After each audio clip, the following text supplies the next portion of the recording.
Good evening, good evening. We're gonna be switching it up a little bit today.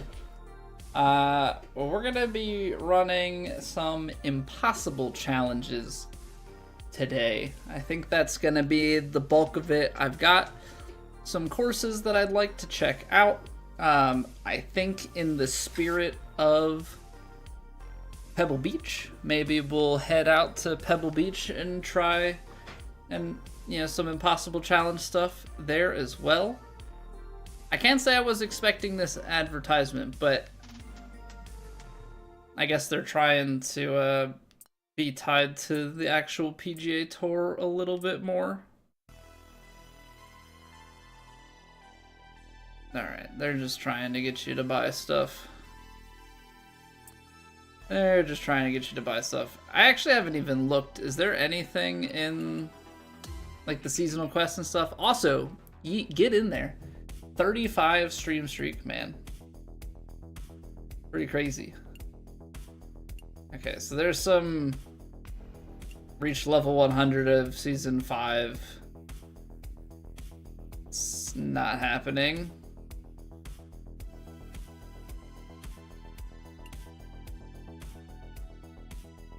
I like the Evo tool for getting to Tiger's Eye, because I guess it's just one club, so you could technically use it for others. But I think it's funny. Luis, welcome back. What's going on, man? You squished it. Did the emote deserve the squishing? I don't know. Hey, good evening, Busey. Howdy, hey. All right, let's get warmed up a little bit. Let's play maybe like a round of CC or something, and then we'll dive into these impossible challenges. More like it got hydraulic pressed. Yeah, Luis, I don't know why seeing your name made me think of it. Probably just because you have a color picked. I had seen some stat the other week, maybe like a week or so ago, about like color distribution of Twitch names and how, let me pull it up, because I thought this was pretty wild. I thought it was a super common thing for people to pick their colors. I did not realize like how much people don't. I did not realize how much people don't pick their colors. So, let me pull this up here.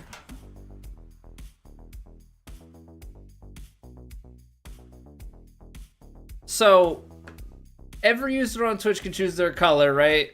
Only 5% of normal users pick their color. 55% of onboarded do, 73% of affiliates, and 84% of partners.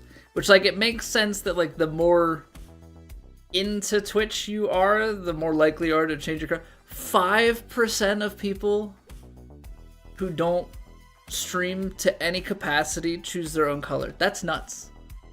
That's so low. That's so low. I don't know if that's just, like, bad user design. And then this is, like, the distributions of those different tiers of like where the colors go. But I don't know. Seeing your name in the pink made me think of that for whatever. I just think it's crazy. I think it's absolutely wild. Absolutely wild that people don't pick a color. Just living with the random color every single time. Insane. You can do it on mobile. It's not necessarily like super in your face though. And I think that's probably the big kicker with it. Cuz I was looking, and I was talking to my wife about it cuz she also has a pink chosen, But I think you have to go into, like, I think once you're in the chat, you have to hit settings, is it? Where is it? Yeah. It's like settings, chat settings, identity, and then you can go in and change your color. So it is buried, and they don't, it's not the type of thing that, like, shows up at the beginning and they're like, pick your color. Like, they just throw you into the chat. But I still think it's wild that, like, it's 5%. 5%. Hey, what's going on, Jay? Welcome back. You picked Red Busey? Get in there. I have a custom color because if you have Prime or you have Turbo, you have access to hex code color inputs. So I have a hex code. So I'm probably, like, if I had to guess, the only person on Twitch that has the color that I do, because it's just oddly specific. But there's still, like, I don't know, 18 colors or something to choose from. Maybe it's not that high, but there's a fair number. 3 dots on the right in chat. I never use mobile, so mobile is, like, not my expertise. Oh yeah, you can do the 3 dots and then you do identity. And then if you're on PC, then you click the cog wheel. Chat appearance. No, not chat appearance. Gosh darn it. It also doesn't help that I have FFZ, so my stuff might get moved around a little bit. Right? Isn't it the cogwheel? I don't know if it's different when you're in this mode. Because I'm in the Twitch dashboard, so that could also be affecting the view that I have. I really thought chat appearance would be it, but anywho. I know that the large majority of people watch on mobile or on TV.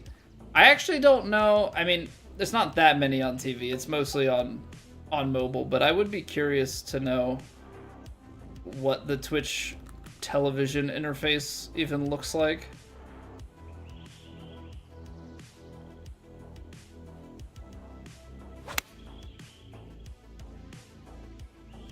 Man, that lie ate it.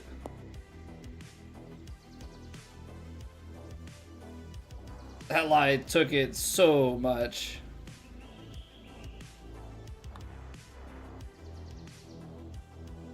Take that.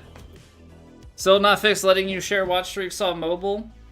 Is that something that's a known bug, or is that just something that has not been even released as a feature? Because I know that for the amount of people that use Twitch on mobile, it is definitely not that great.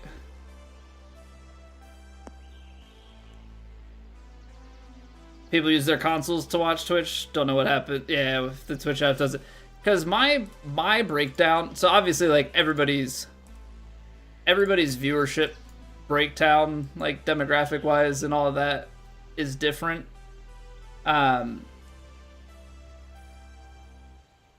Mine is 40% iOS and 25% Android. So that's 65%.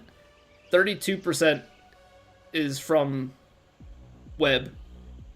Right? So I mean, right there, that's 97, right? 40, 65.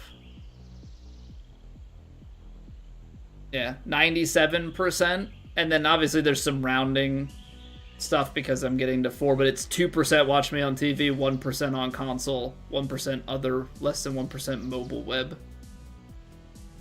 So I mean, 65% of people are watching from their phones. I don't understand how. I can't stand watching Twitch on mobile, but I also think that's a comfort thing and ease of, an accessibility thing. It's very easy to thought that the elevation was going to do more there. I'm not sure if, not sure what quite happened. Dang. Close. Close. Use a tablet, PC. Yeah, I mean, I think some of it is a convenience thing, not having to be at your computer. I just personally think the experience on PC is so much better because you can use chat extensions and such. But again, I think because of the amount that people watch on mobile and such, that the chat extensions like aren't even known about.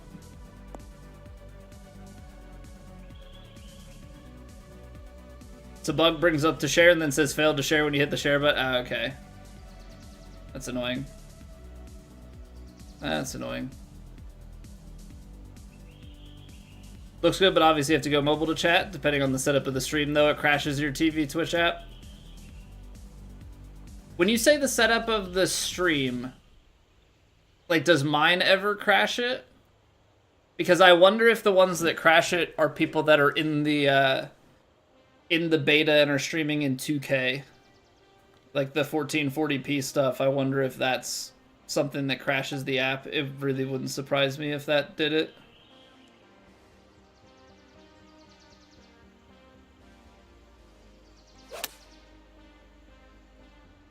%1 other watching on their Samsung fridge. Are they split screening it and playing Skyrim on their fridge as well? I don't know what that fake break was. Almost missed the hole. But yeah, I know that that's a pretty common experience with the watching on console and then chatting on phone, so that you have it on a big screen but can still communicate. Because I would imagine that the chat experience on console is pretty bad.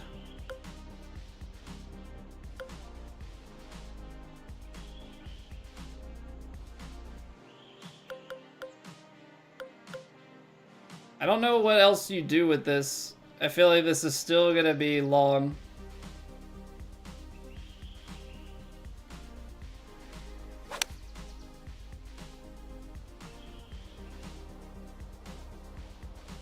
It's like, if I landed on the green, it's not great. If I landed short, it's not great. There's not really any winning. You've never watched on PS5?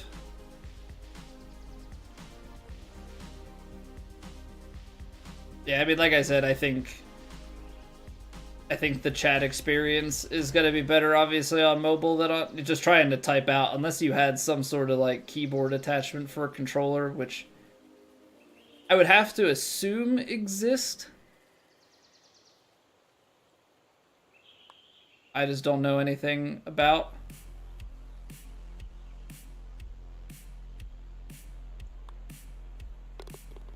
Dies so quick.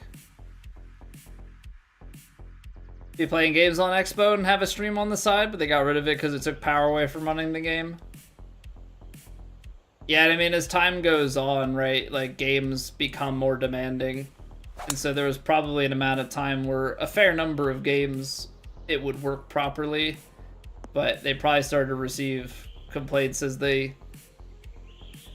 had more games start having issues with it, or maybe even, like, Microsoft was developing games and they encountered it and in testing stuff and then decided to axe it.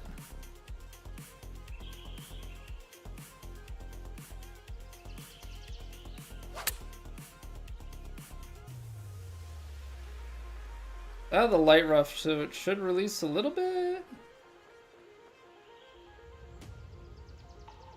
Can you use a mouse and keyboard with PS5?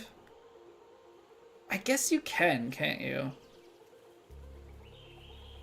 I always forget that stuff like that is a thing. Just because I don't think I know. I never hear anybody talking about doing it. That's pretty painful when it just does all of, you know, it gets like a 2 inches behind the hole, an inch by the hole, and it breaks twice as much as it did the whole rest of the putt.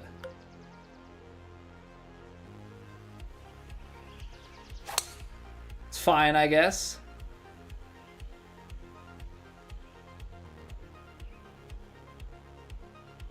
It's fine, I guess. But yeah, I just wasn't sure if the crashing was a symptom of... Because, like, I have heard of issues around that. Yeah, they have that new... They have that new feature where, you know, you have to provide all of the encoding. But then it allows you to stream at 1440p, but I've heard of the viewer end having some issues. Cause I used to do it. I think I turned it off though. Yeah. It's called enhanced broadcasting. So there's a feature, you need to use enhanced broadcasting if you want to stream up at the 2K mark. You also would have to use enhanced broadcasting if you wanted to stream to Twitch vertically. We stream to YouTube vertically, but YouTube doesn't require, like, I just have the extra thing for it. You don't have to do all the transcoding. Twitch requires you to do the transcoding in order to do the vertical streams, and I don't think there's any discoverability benefits on Twitch for doing that. Like, at least on YouTube, like, stuff gets put into the shorts feed, into the vertical shelf. Like, there are systems in place that are geared specifically for it. I think on Twitch it just provides another option, but it's not like it's pushing me to more viewers, so it's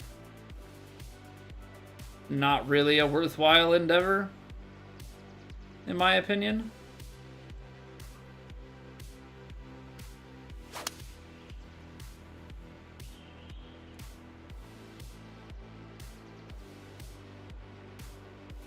Surprised that hung out there to the left. Pretty crazy upload to stream in 1440.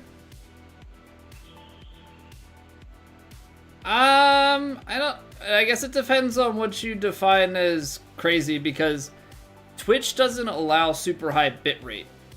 So your quality, so if you're, I guess you technically do need even more on top of it, because if you're streaming 1440, that means that you have to do all the transcoding yourself. So technically, you would be doing the 1440p stream as well as, like, the 1080, 720, 480, 360. So yeah, you would have that. How much bandwidth you need is dictated by, that's all dictated by your bitrate. So Twitch has bitrate limitations. So technically, like, I am streaming 1080p 60 FPS, but it is 6K bitrate. I believe that's what I have it set to. Yeah, 6K bitrate. So that is 6 megabytes of upload. If you were to stream in 1440, I think you can go up to, I want to say 8K. Now, if you were streaming on YouTube, YouTube allows you to stream into the 10s. Like, you can push whatever bitrate. Twitch has the limitations. So I stream at, if you were streaming at 2K, probably 8K bitrate plus the other ones. So yeah, you would probably need a ballpark like 15 to 20 megabyte upload.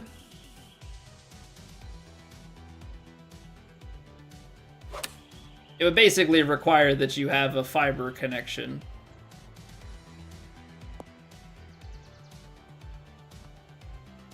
because I don't know of DSL that really... DSL always seems to really gimp the upload speeds. You know, if you paid for 100 megs down, a lot of times DSL is going to give you like 5 up, maybe 10 to 12. You know, so maybe if you were paying for like gig down DSL, then you would have enough upload to go with it. Fortunately, I have fiber, so I think right now I'm pulling something like 350. So I have plenty of bandwidth to handle it. Now, the issue that you run into when you have to do the transcoding yourself, you need a GPU that can handle it. I have a 3070 Ti, but you would definitely need a little bit more than that if you wanted to run all of this stuff, especially if you're also playing the game on the same PC. You know, something like this wouldn't be as bad because I'm playing it on PlayStation.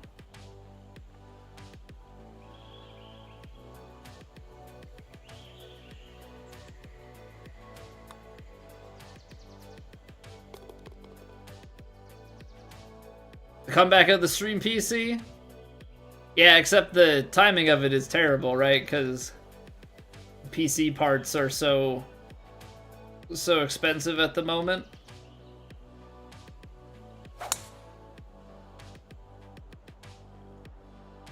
So expensive right now.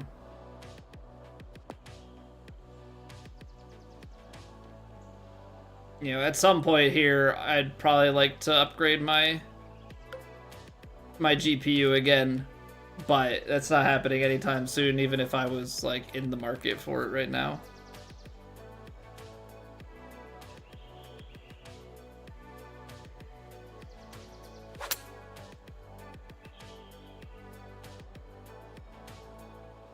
It's grim, yeah. So I upgraded to a 3070 Ti when I think like the 4 series was like coming out, or the 3080 Ti's were coming out, something like that. What's going on, guy? Enjoy your lurk, sir. But that was 2022, I think.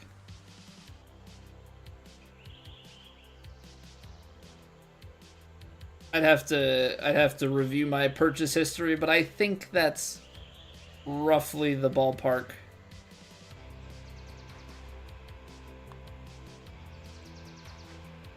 Of when I upgraded. I mean, that was huge. I went from it was because it was 2022. I guess I upgraded when Elden Ring was out. I think I upgraded like shortly after Elden Ring came out because I was struggling on a GTX 1070 and an i7 6700K. I was struggling on like medium like I had to go down to medium graphics if I wanted to get some performance.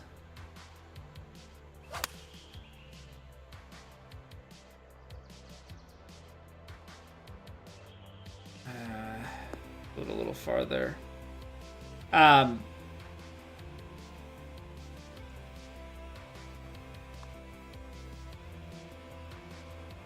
It's gonna miss low, isn't it? Oh, wow. Wow, oh, wow, oh, wow.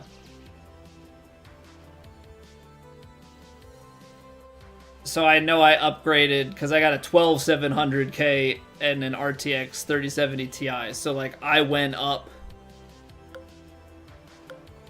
6 gens of CPU.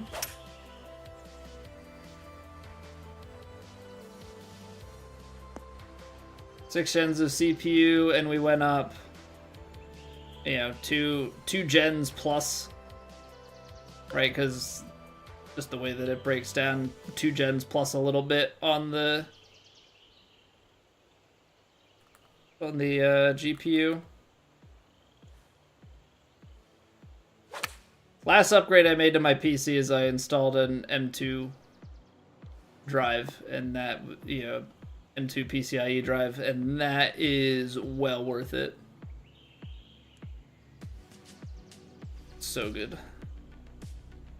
So good.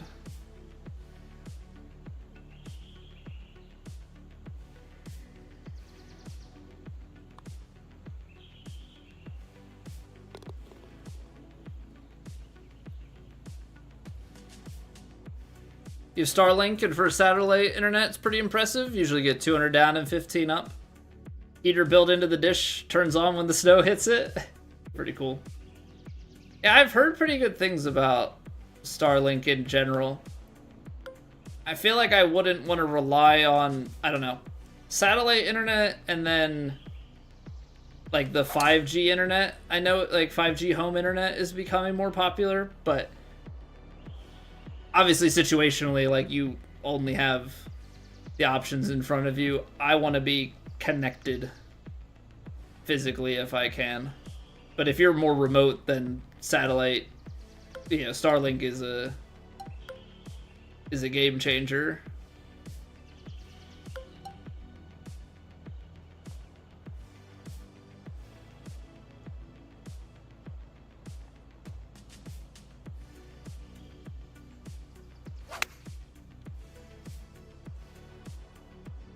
Oh no.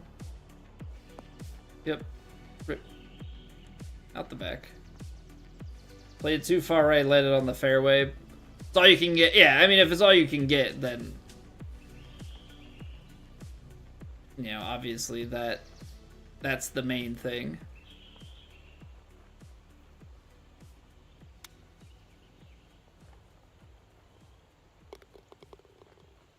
Oh, he's getting the finger guns out? Getting the finger guns out? I don't know. I have the parts still from my, you know, from my PC before I upgraded. But I don't think I would go the route of a stream PC. I don't think we do stuff in general intense enough to need it. I think I would rather take those PC parts and have a second PC that like my wife and my kids can do stuff on. I think I would rather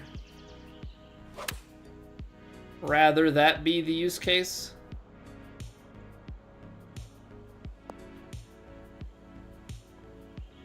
Not to mention like having to deal with a capture card.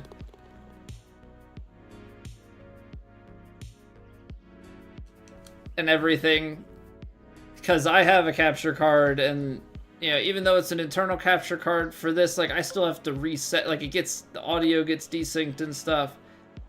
I don't know if maybe that's just an issue with this, or maybe there's something more to it.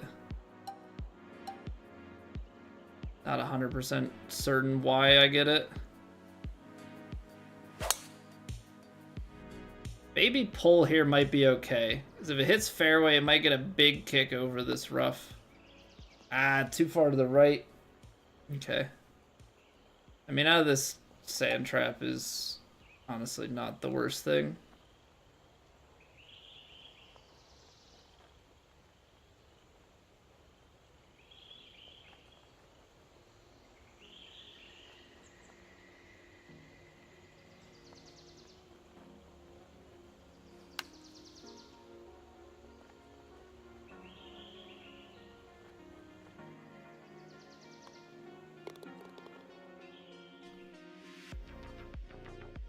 Alright. Warm-up's going pretty well. Warm-up's going pretty well. Then we'll get into some impossible challenge attempting. I think we'll start at Pebble. And then I've got some courses that I have jotted down.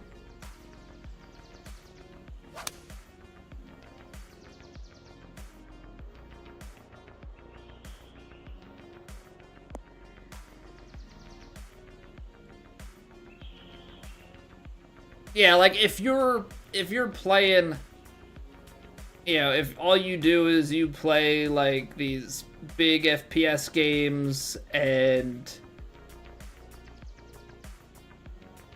you know, and you're multi-streaming and you're doing like all the Twitch enhanced broadcasting stuff, like, and you're putting load through your GPU, then getting a stream PC is probably a worthwhile endeavor.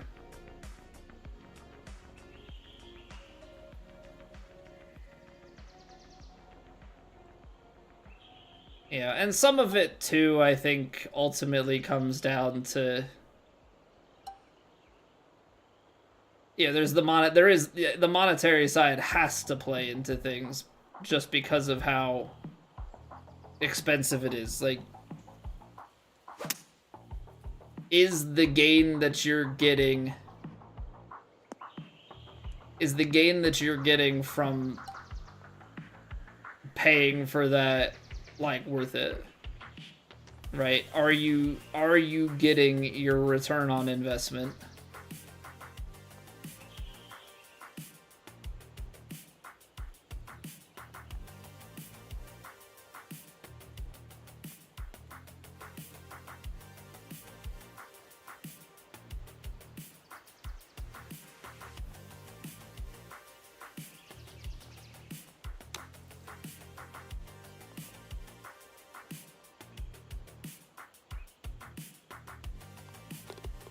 Good attempt.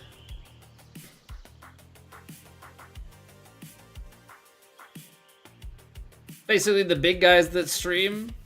I mean, I think Luis has a very valid point. It's not just be a big streamer.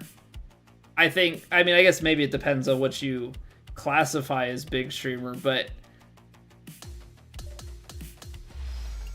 you make enough from your streaming to justify it, and you play the game, the games, because the playing games that are heavy on your GPU is also part of the justification, right? If you're playing console games, or you're playing, you know, games that are not CPU intensive, or you're just chatting streamer or something, like, then you're not gonna need it.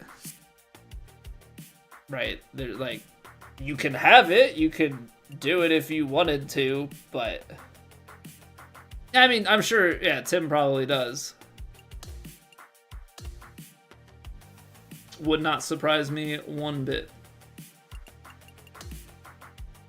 Alright, let's give Pebble a go. Let's give Pebble a go in the impossible challenge setup.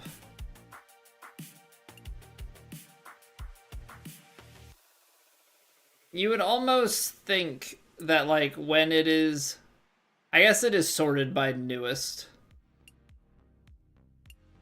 I was gonna say, you would think that they would, like, funnel something like this up, but it makes sense that they don't.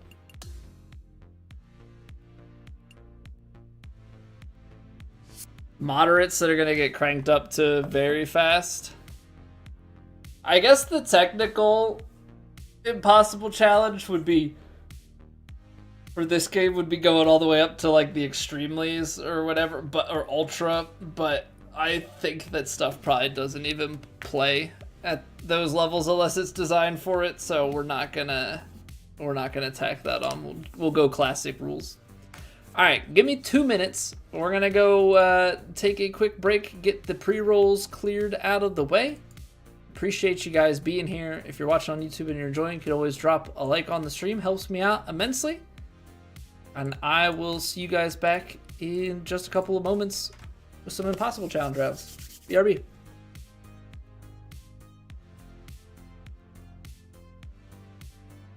It's raining. Ads.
We're back.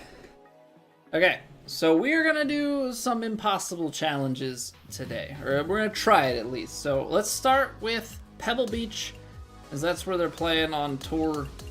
Rules are as such: back tees, pin 4, very high out of the north, and then we're going very firm, and very fast. I don't even want to try the ultras, especially with this being a course that like plays moderate. That seems crazy to me. But the winds, I feel like, should be actually realistic. One big Fortnite streamer actually moved to get the best ping possible for the game. He's a pro though. Like moved for a job. Yeah, I mean, I've probably heard of crazier things being done. I don't know that I can shape the power drive.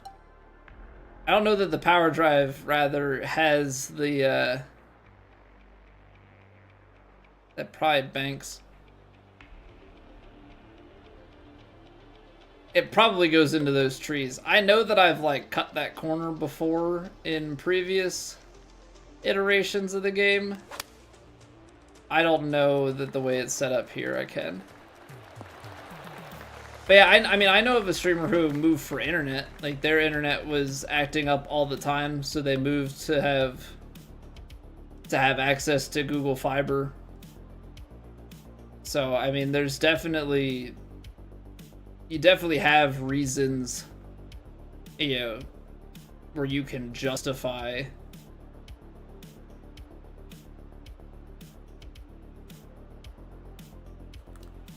moving for streaming. I mean, it is something that impacts your livelihood.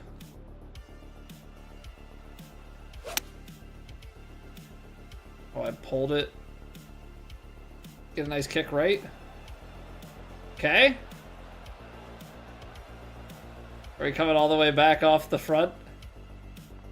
Oh man. Oh man. Not a great time. Not a great time to be missing, that's for sure.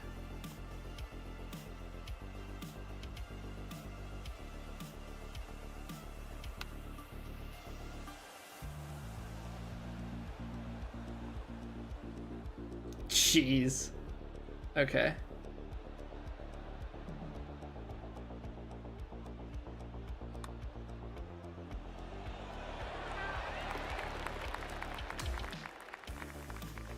Yeah, again, I think some of that stuff also depend, like, is it your full-time job and your source of income?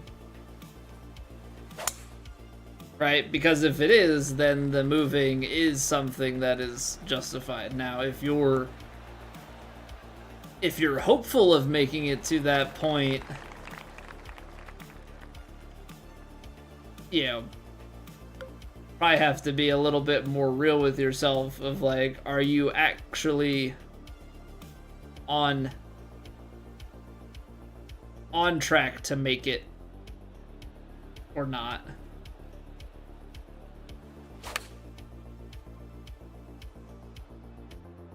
Yeah, make it I'll use very loosely, but like, are you growing but it's inhibiting things? You know, do you live in a house versus an apartment? Because those are obviously two very different situations.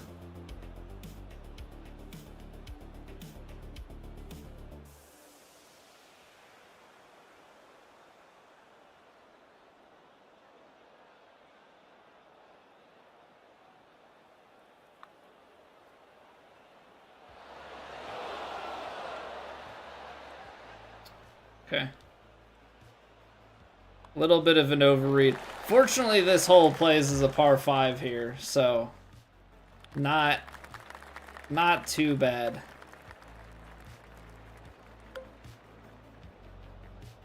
The I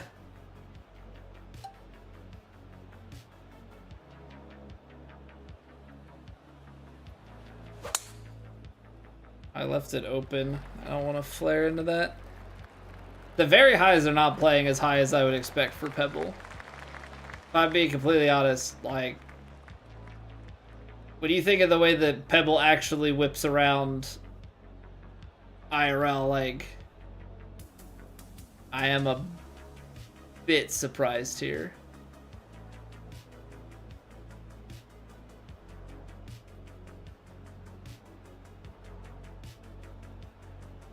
Gonna shave a couple of yards.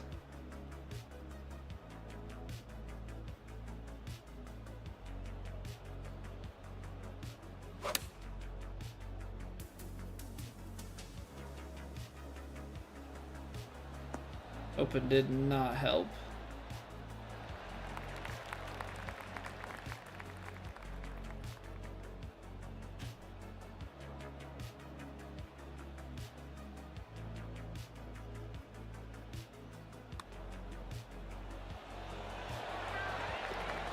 I think Pebble is maybe gonna be on the, like, if the winds are gonna be like this, is gonna be more on the warm-up side of things. But that's okay. That's okay. We'll get to the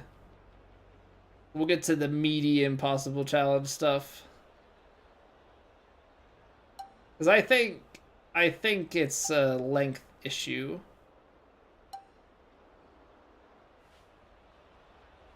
I think the length of Pebble Beach is not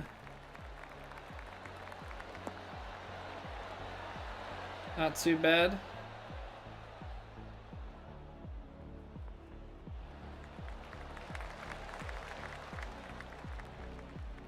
Maybe this is one that you do on ultras just to make it so that the greens are a bit nuts.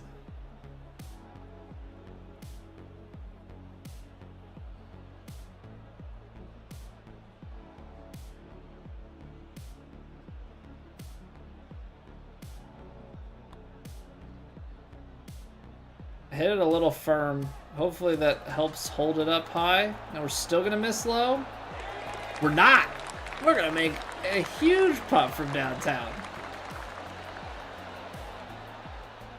The I'm not worthy bow. What's going on, ears?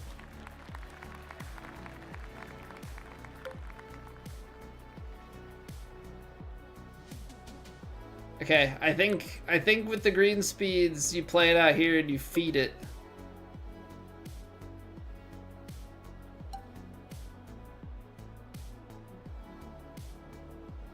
You play it to that left-hand side. I left the face open. Well, fairway kick's gonna be too much roll.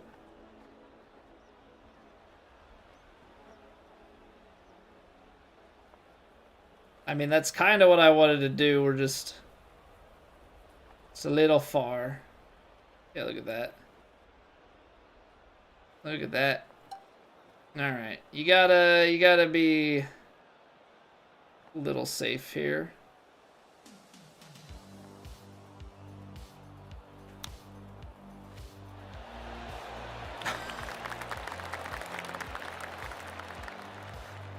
Come on, man. Come on.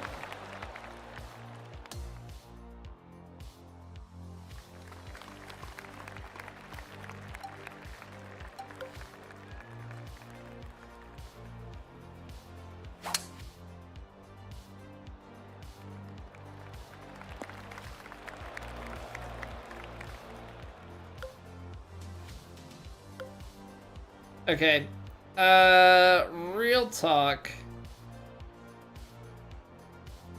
Can you just get the 3-wood out of here? No. You cannot.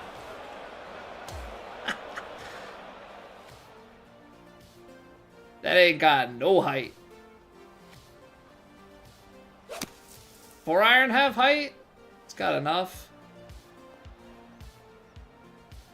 Not really the angle we want to have coming in here. 69 yards, nice.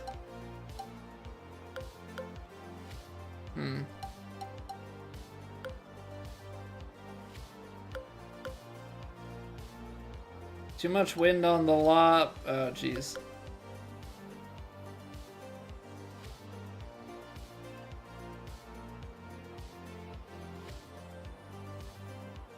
What is this? 85%?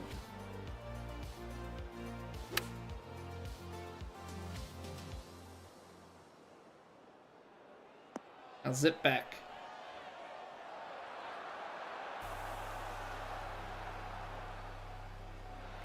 Pretty good. Pretty good.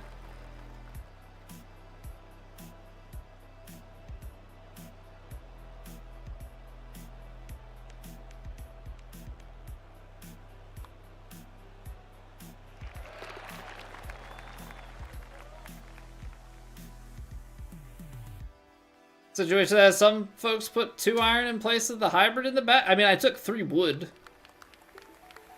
not 3 iron. I mean, it wasn't the hybrid. Yeah, I took 3 wood, not the 3 hybrid. So I maybe the hybrid runs into that as well. But wouldn't the 3 hybrids still have?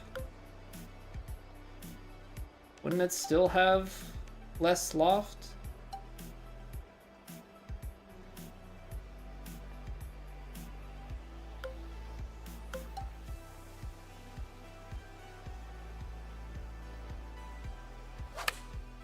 Or wouldn't 2 iron still have less loft than the 3 hybrid? I would have thought. But I actually don't know.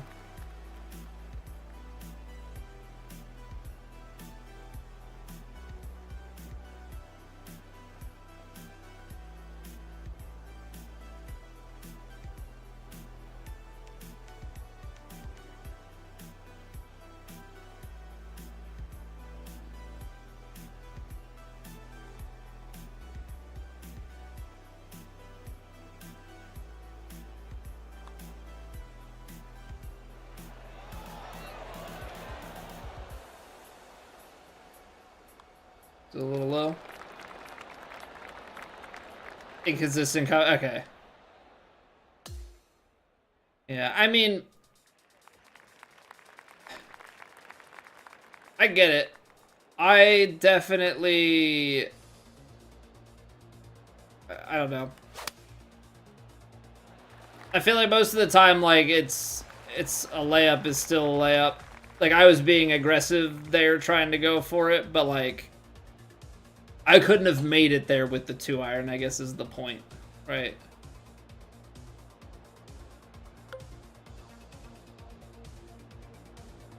I also feel like we're gonna play this just to make sure we get on.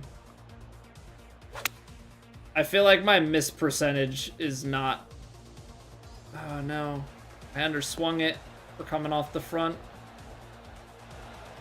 That holds. Wow, got lucky there. Got lucky there. I feel like we don't miss enough to justify changing clubs. I don't know, maybe I'm also just lazy.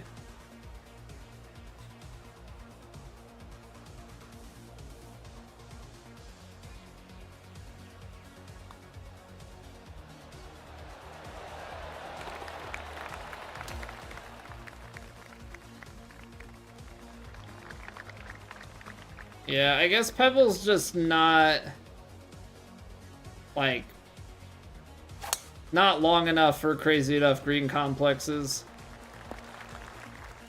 Expecting maybe a little bit more challenge.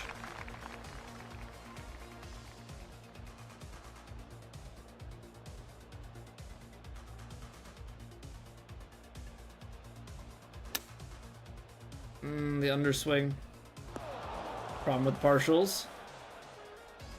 My wife constructed this outfit, Darren? She did, yes. I need to get her to construct a new set of outfits. We've been rocking this since pre-Ryder Cup.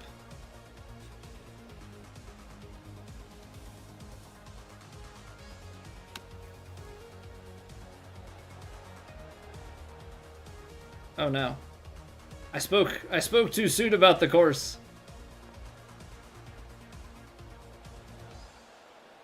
I mean, it does have some teeth if you get in the wrong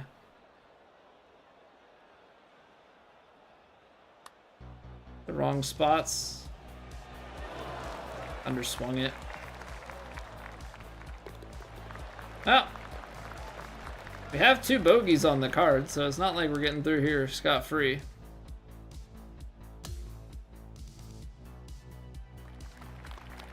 More consistency than the average player, yeah. I mean,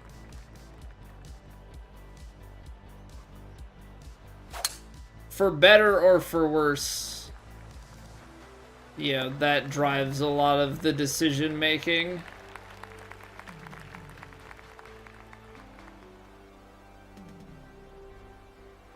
That drives a lot of the decision making that I have.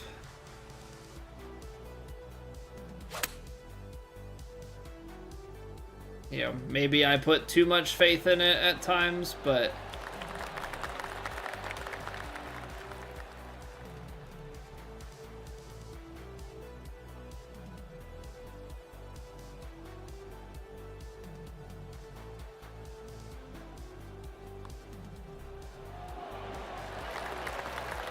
close people have in the bag, a lot of different combos out there. And honestly, I don't necessarily have a great justification when it comes to the hybrids. I had the hybrid in my bag last game, and they added 2 irons in this game, and I just pretty much copy pasted what I played in the last game.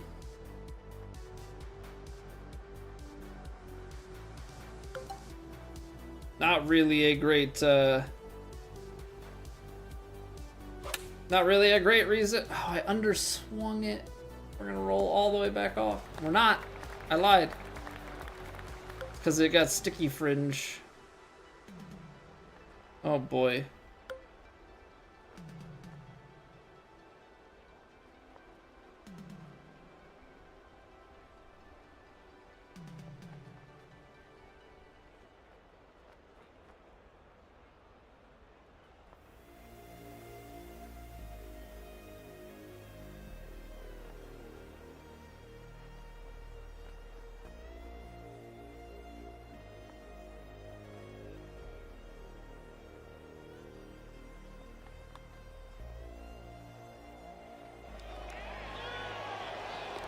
What a putt. All right. Just how you draw it up.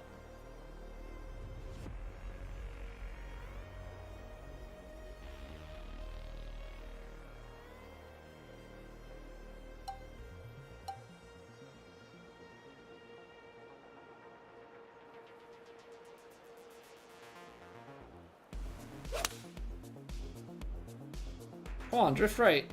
I was gonna sit short.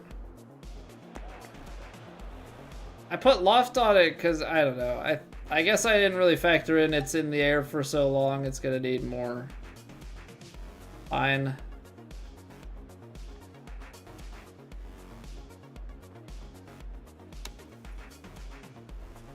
I am terrible at hitting the. I'm just really bad out of the bunker. I feel like I'm always wrong for distance, hitting the partial.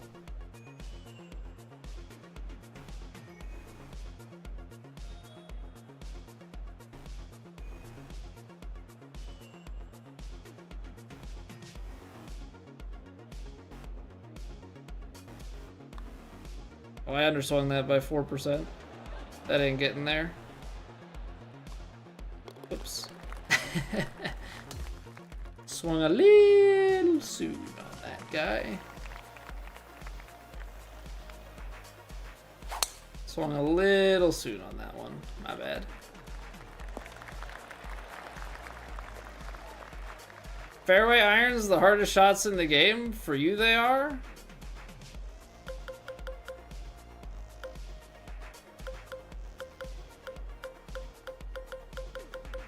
I mean, all irons have the same forgiveness window, so... I mean, I guess if you have a different club set that you're using for it, and then... Like, I guess I could see that.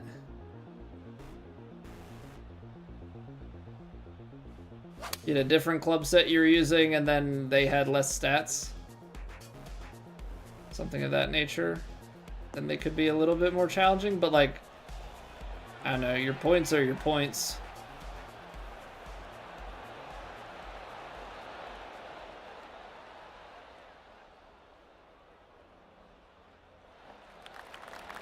Well, okay then. 64%.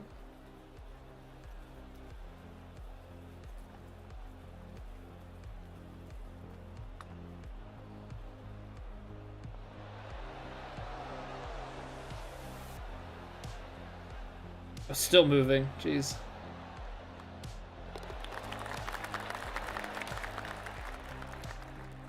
I don't know, for me, so I'm also gonna be a bit biased. The hardest shot in the game is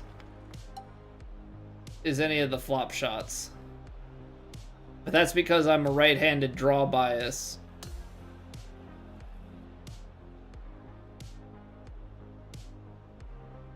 So the draw is always backwards.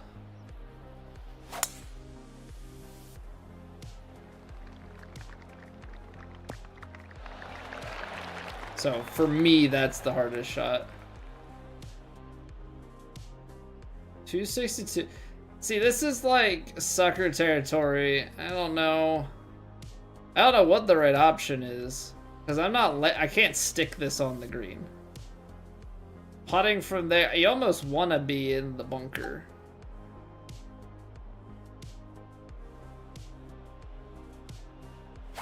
So I'm going to take it to the bunker. I'm still not sold that this is going to be great because you still are hitting a pick and the pick can roll. Like, pick has good stopping power, but on this type of green, if I want to land it like here, the uphill, a little bit on the uphill lie, that's 15 yards. So I would need to still be accounting for, like, here, maybe?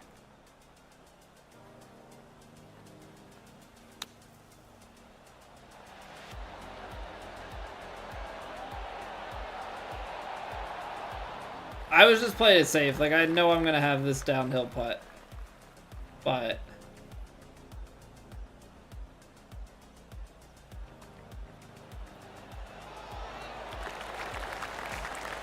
maybe it's down the hill.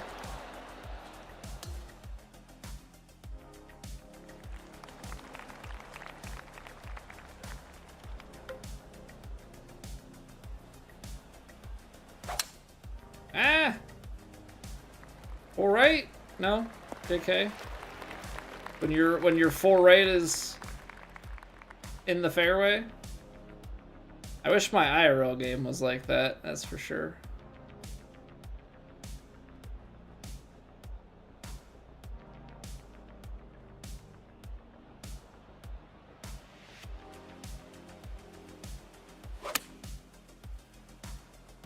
Buttery smooth swing.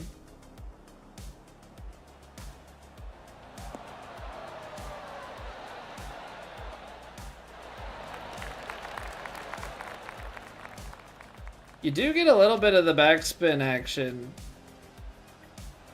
Oh wow. Well, that was that same like baby it, and then I don't know if maybe there because there was less break that I should have hit it firmer. The one before I didn't want to de-green it.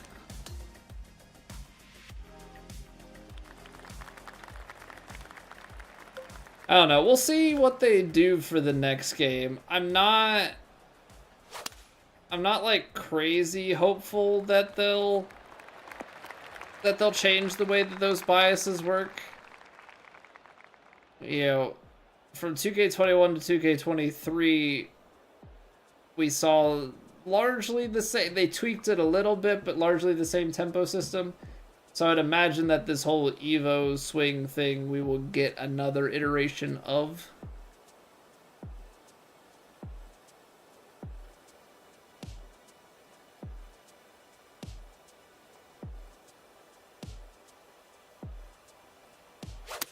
Can't imagine that will be reverting to 2K23 style after one cycle.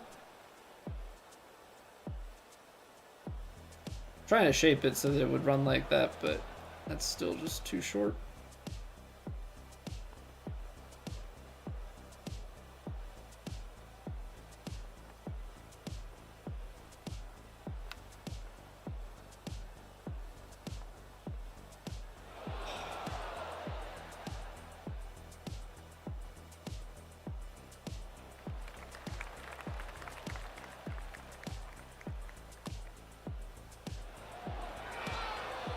Roll back down? Okay. Boo to you two. That one doesn't want to break. Okay, 2 holes to go. Just gotta ease her home. We'll partial it, I guess.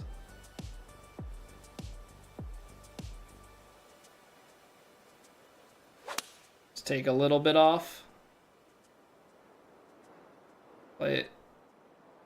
Not enough wind still. Still not enough wind. Crazy.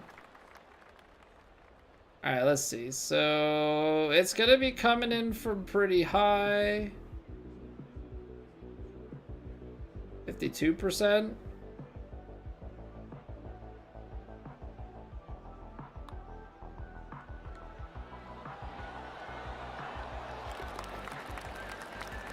Made a few of those this round.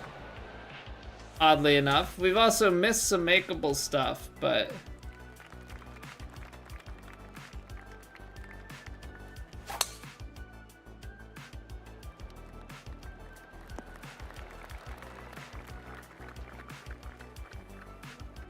Alright.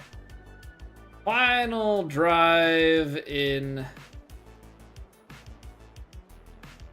Final drive-in's actually playing pretty beefy.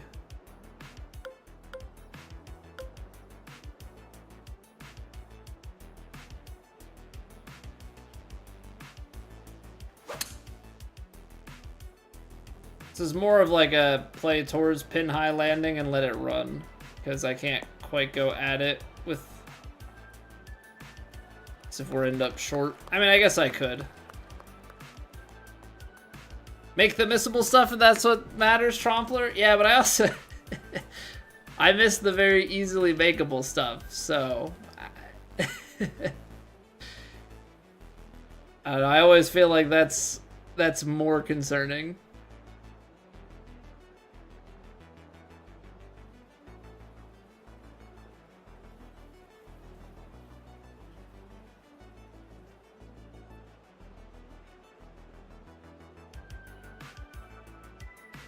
Alright, the break at the end is what I'm looking out for here. It's drifting, then starts to turn. It's too much. No! No!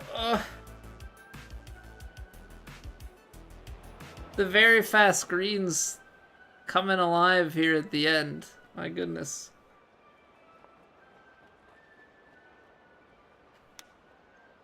I underswung it. Dang.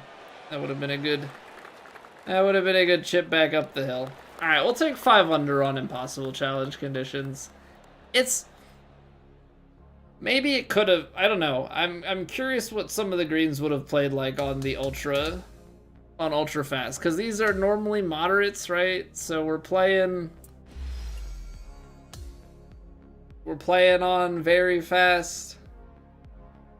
Pretty easy. Pretty easy. Alright, now. Let's take a look at something designed to be a little bit more... we'll call it disgusting. So, this is from Rambo Wilson. He's the guy that did Loopers Only. If you're not familiar with Loopers Only, we beat that impossible challenge on 2K23. This one is called Pirate Cove. And then he has one called Pirate Cove Impossible. We're gonna check out the basic one first. Maybe move our way up, and then can also kind of see how they compare. So this is the basic one. We'll go basic and then we can ramp things. So very high north.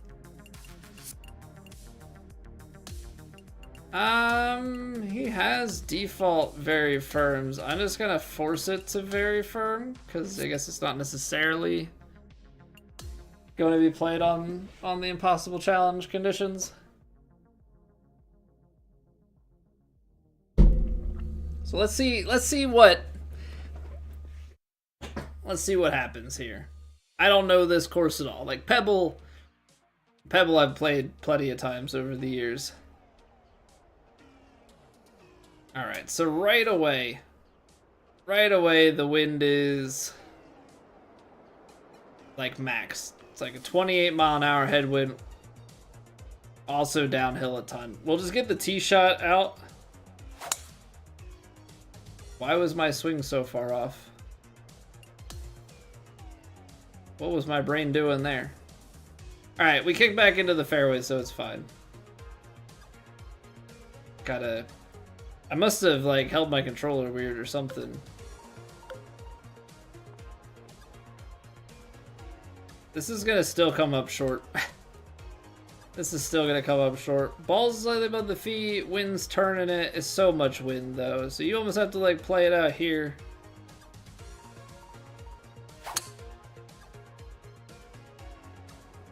That was largely incorrect.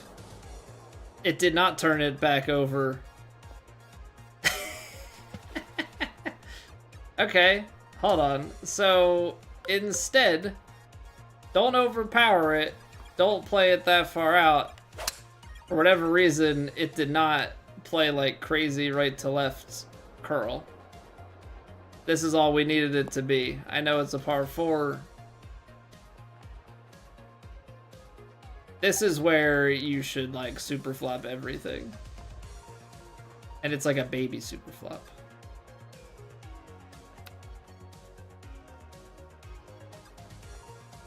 Needed to actually be even babier than that.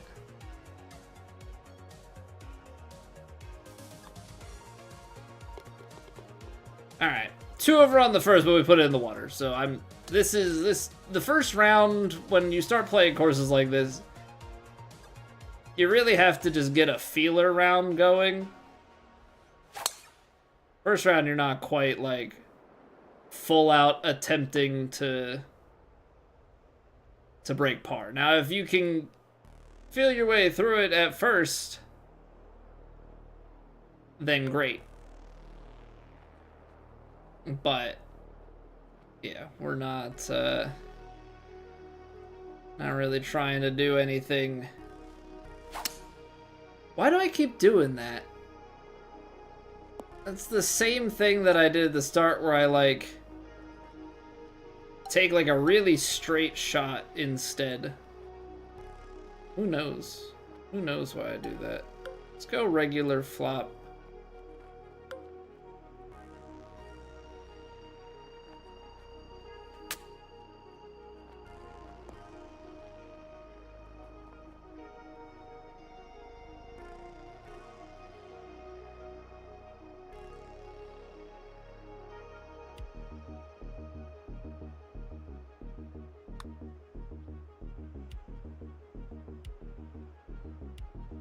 Ooh, what a putt from range. Okay. Get on the board. I guess the hardest part for me and stuff like this is that my flop game is not great, and so it's going to be definitely a bit of a challenge.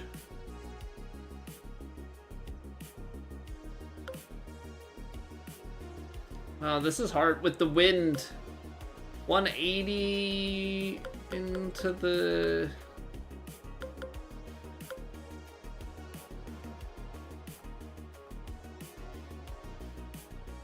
Very firm, and then the very fast.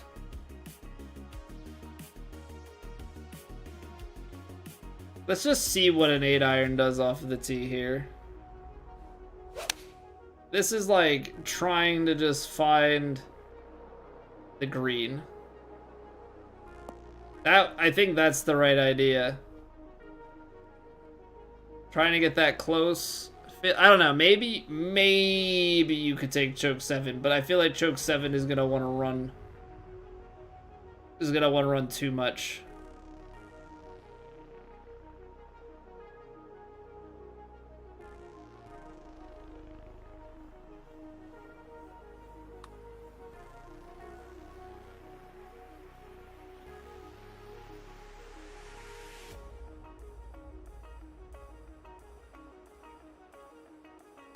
I mean, the thing is, if you can two putt, a lot of the times you're gonna be okay. Obviously, a big part of it is trying to find scores, because you're inevitably going to have the bad shots.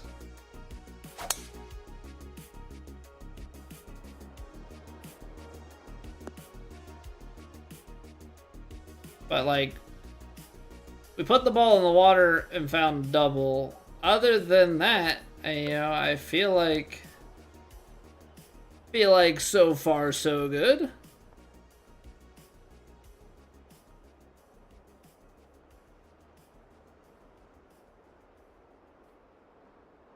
I almost think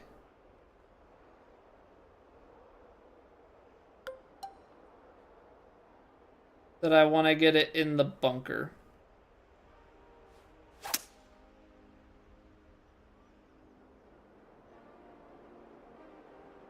Please hold the green. My concern was getting one that rolled through and then rolled through into the water, because that would be most unfortunate.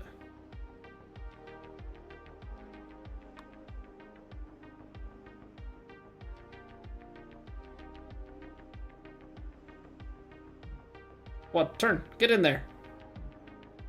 No. Yeah, that's the correct response. I thought we had it. I like really thought that we had that.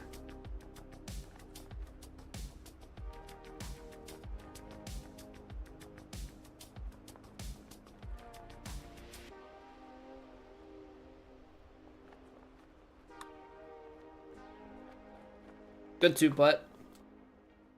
Good two putt. I thought we made it.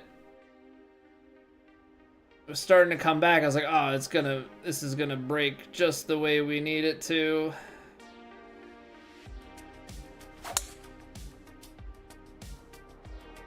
That wall is very deceptive. The wall's very deceptive. Thought we might have some issues. R5, you're gonna be short. The problem is, if you get too close,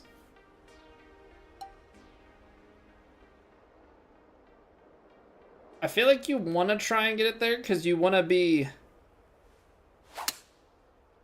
hitting something low flying. So you want to get up past this. I don't want to be starting to hit like a full wedge. As much as I don't really want to play short game around here, like being here and trying to hit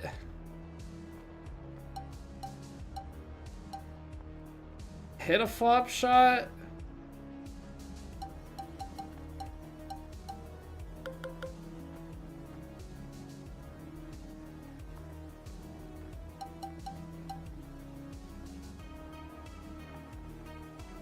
I don't know, I feel like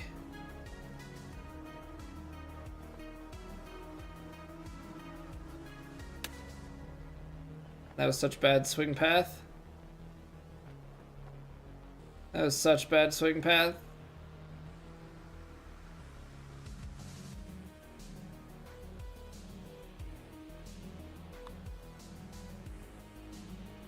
Can't see. Low.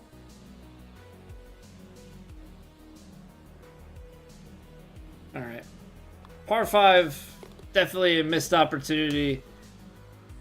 I was hoping that I'd be able to throw a spinner in there, but trying to get a spinner going at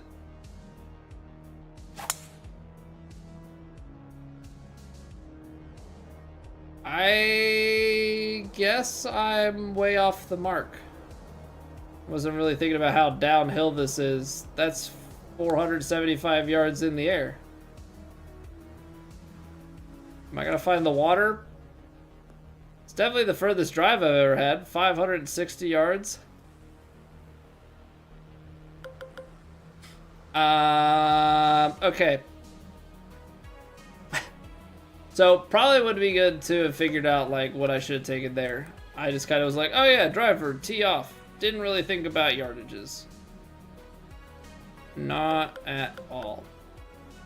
So this is playing like 149 up the hill.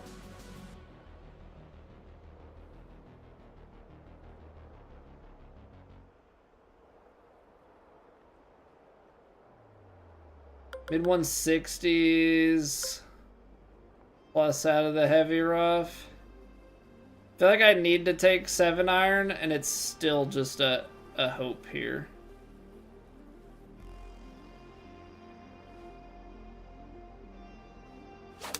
Because it might be too low, yeah.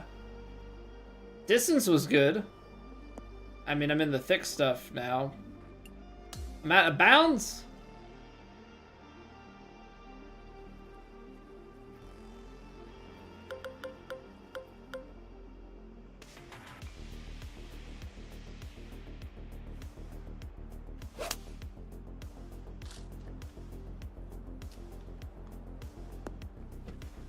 That's water.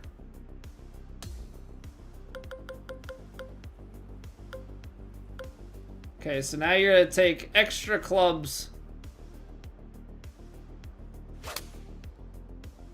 to try and power through that. Water again? Alright. So, hole number 6. Hole number 6. You need to be careful.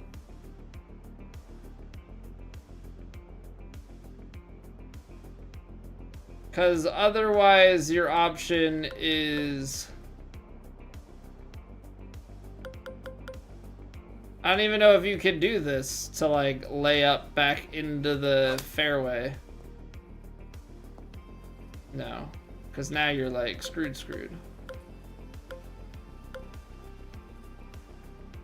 Because this is going to hit the tree. Oh, my swing path changed. Okay, so hole number 6. Need to figure out what shot to take. What's going on, Dangler? How are you doing? Welcome into some impossible challenge fun. Hole 6 gave us the real experience. Round's going alright. We doubled the first because we put it in the water. Then we birdied the next hole. That one we took a... Looks like we took a 7 over because I just put myself into a really miserable situation. What I do to deserve this, Croto? Need content.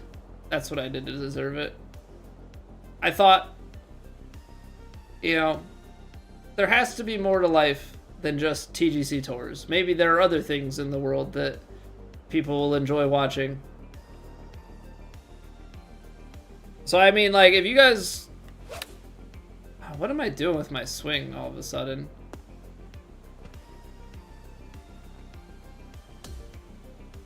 Like, all of a sudden, I'm just, like, missing my backswing. There we go.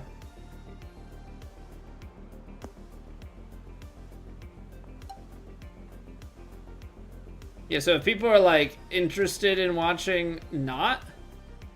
Well, the ball's below my feet enough that this is actually, like, a normal shot.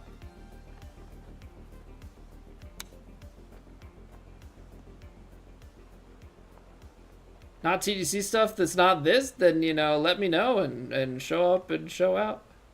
We can do that too. Alright.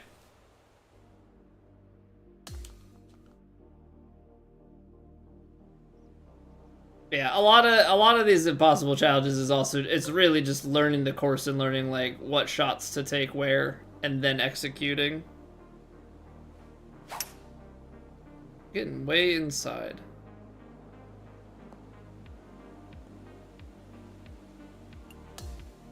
So hybrid off the tee here is too low. I need 4-iron left.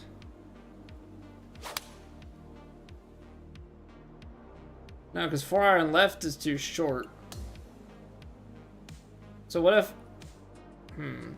If we go 3-wood, is it gonna have the height? It is. Hybrid didn't have the height because it was coming down short.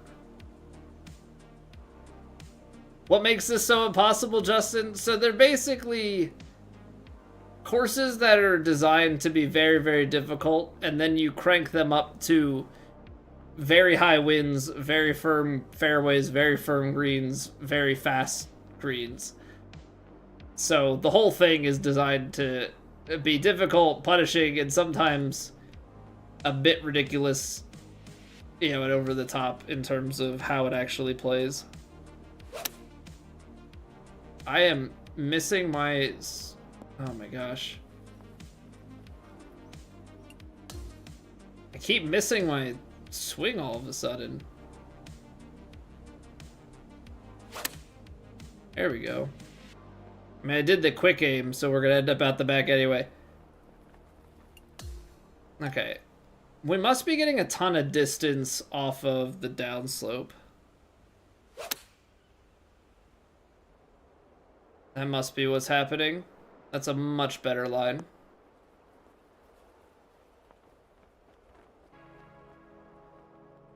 The whole thing is designed to beat you down, pretty much. Pretty much. They take a ton of consistency and just battling through a lot of BS. Now we started as a warm-up on, you know, impossible challenge conditions on Pebble Beach, but Pebble Beach is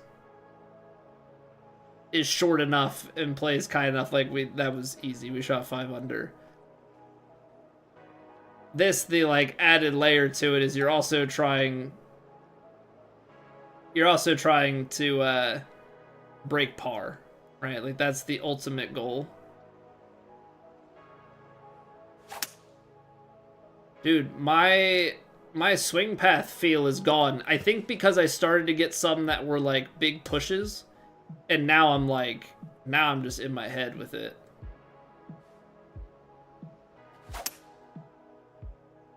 Because I keep pushing it even when I feel like I'm not. This is like, you can't have this. If you're trying to do something like this, you can't.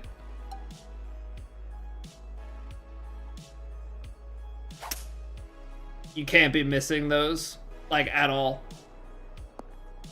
It's just too punishing.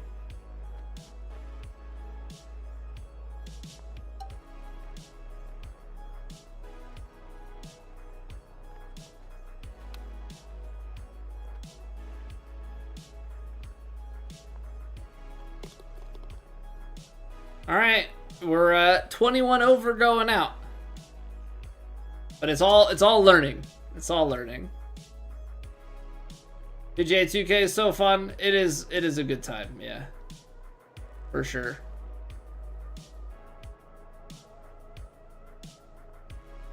I wish they did a little bit more with it, but you know, you can only ask for so much, I feel. That's probably a really bad attitude to have about it, though. They should give us more. Let's try power drive and see what happens. This is our scouting round after all.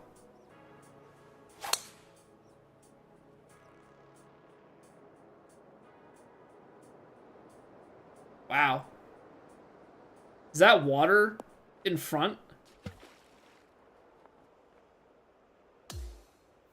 So you can get there.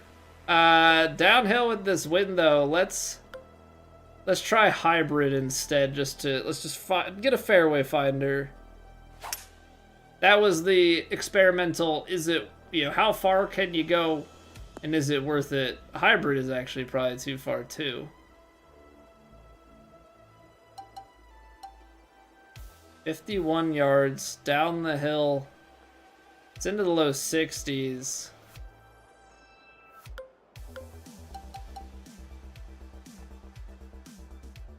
I mean, the hole is playing like 67. Did I do it right?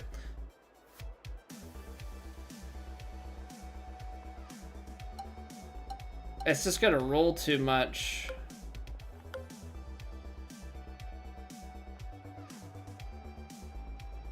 I want to see it, but oh my gosh, dude, my freaking swing is just it's gone at the moment. What is happening?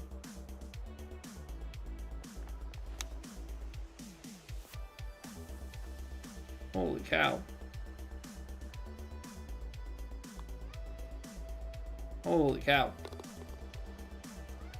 And you got a hole in one. I haven't hit a hole in one on any impossible challenges that we've ever done. Though we haven't really done impossible challenges for 2K25.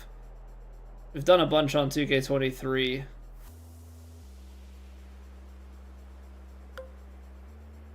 $262. Yeah, we've got a bunch of hole-in-ones under our belt, but just nothing on impossible challenges.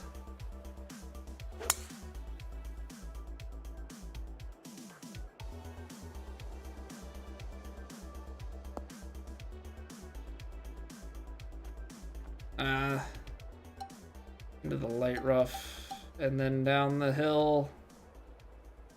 Not really where we want to be.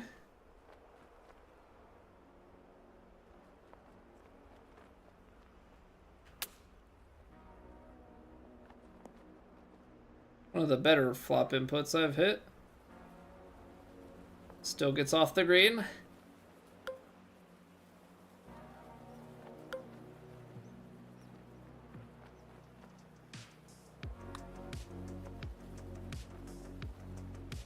Nice. What's our lowest round? I actually don't know what our lowest round is. We shot an 18 under earlier today, warming up. Say probably like a 20 under, something like that. I actually don't know if we got the 20 under in this game. Something in that ballpark though.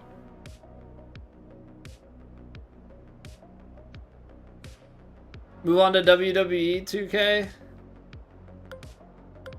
I have no interest in the WWE titles, personally.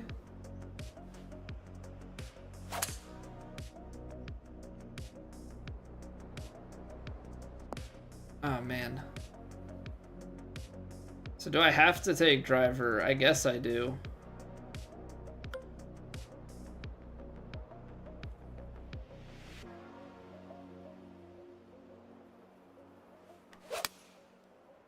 Still pushed it?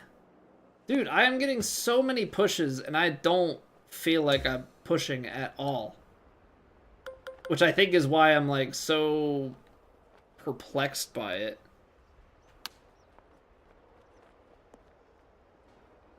I feel like I'm hitting these giant pulls and they're pushes and it's really messing with my brain.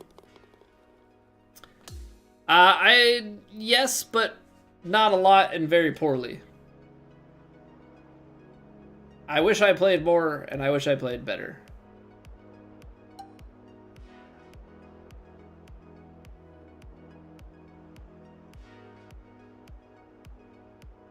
Am I gonna hit that?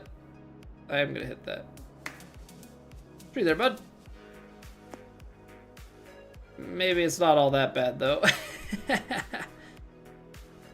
Next PGA Tour would have data, club data, ball data coming out of the shot, club speed, ball speed, all that stuff. Yeah, but that would mean that their stuff would have to perform even more accurately as a sim, which I think having that data would probably expose a lot about the game that they don't want to be exposed.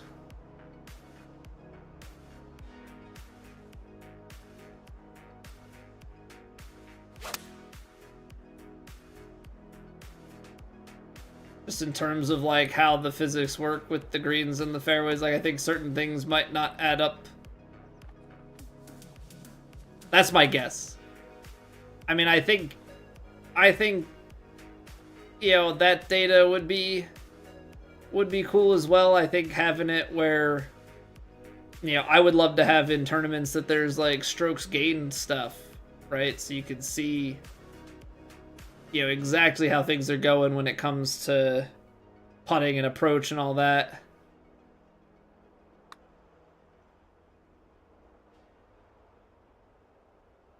The downhill at the end is going to really make us miss this.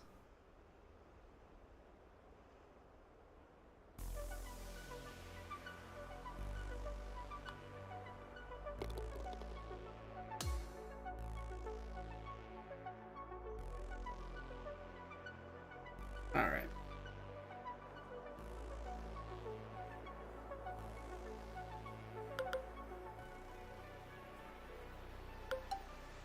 We're going right at this.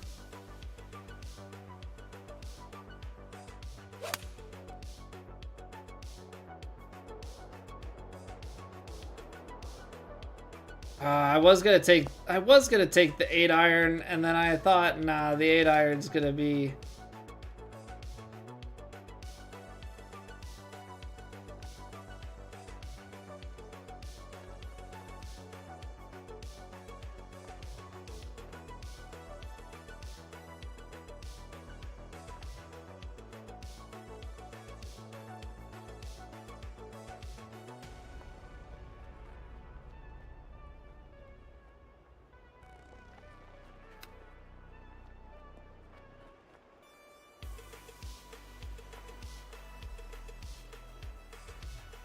Sometimes you just gotta try a little something to get out of things. Ah, come on. That's tough. And apparently that didn't break. Love that. Love that. Oh, geez. Yeah, see, some of these are like mega elevation changers, and so it's 244 down. If you think about that, that's 80 yards.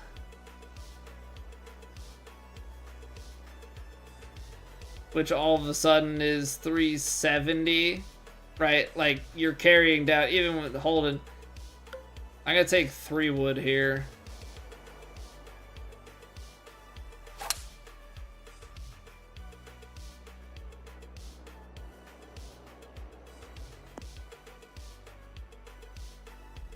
I don't want to be. I mean, maybe there's enough wind to hold it up, but it's like you don't want to be in the crap.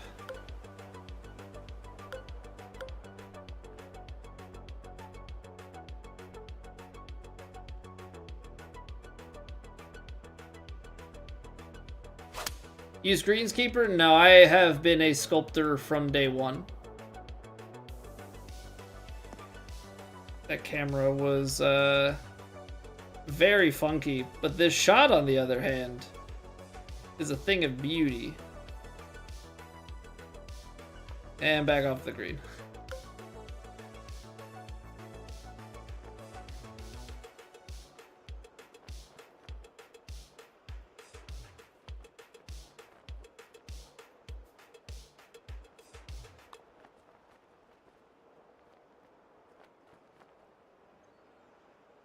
Just didn't turn.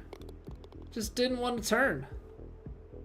Yeah, I think Sculptor and Magician are probably the best.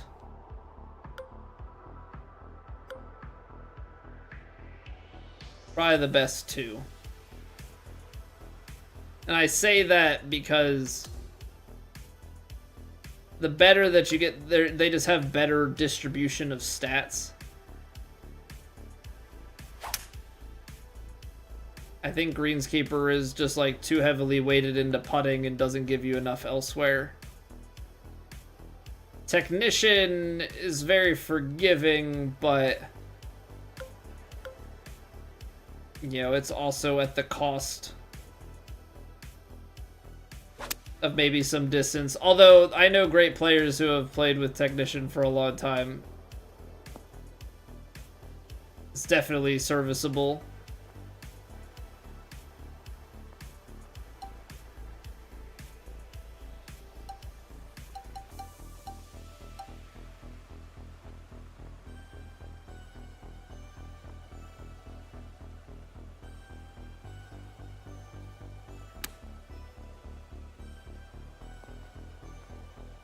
And that feeling when you actually hit the points too well so you don't end up going to the right and feeding the putt the way that you thought.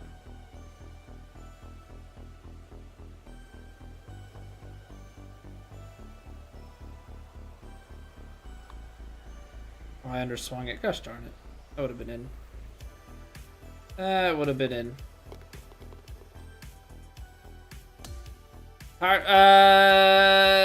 Well, what is it? Powerhouse, right? That what you're talking about? I don't think Powerhouse is that great. I mean, the extra distance and extra spin and everything that you get off of it is definitely nice, but you know, ultimately, is it really worth it from compared to what you can get with the other ones? It's just you have to put so many points. You have to put so many points in for power to get return that I don't know. I don't think it's really worth it.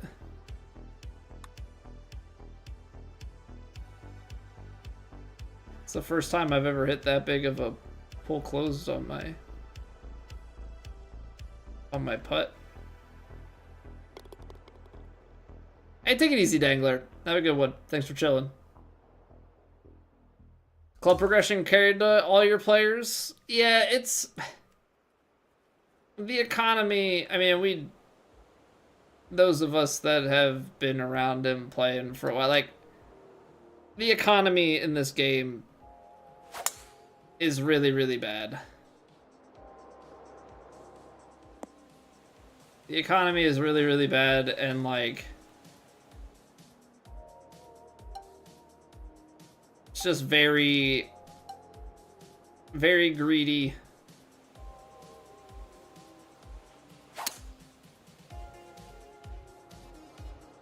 See, now I'm back to the pulls.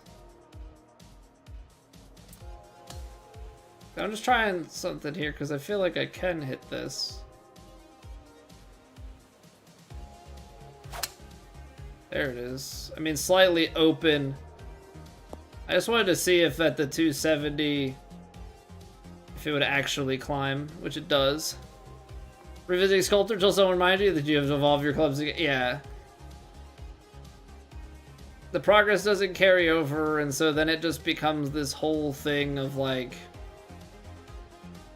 oh, we'll just buy this pass and buy that. Like, each game. Oh, I hit it too firm. I think I would have been just a hair low anyway, but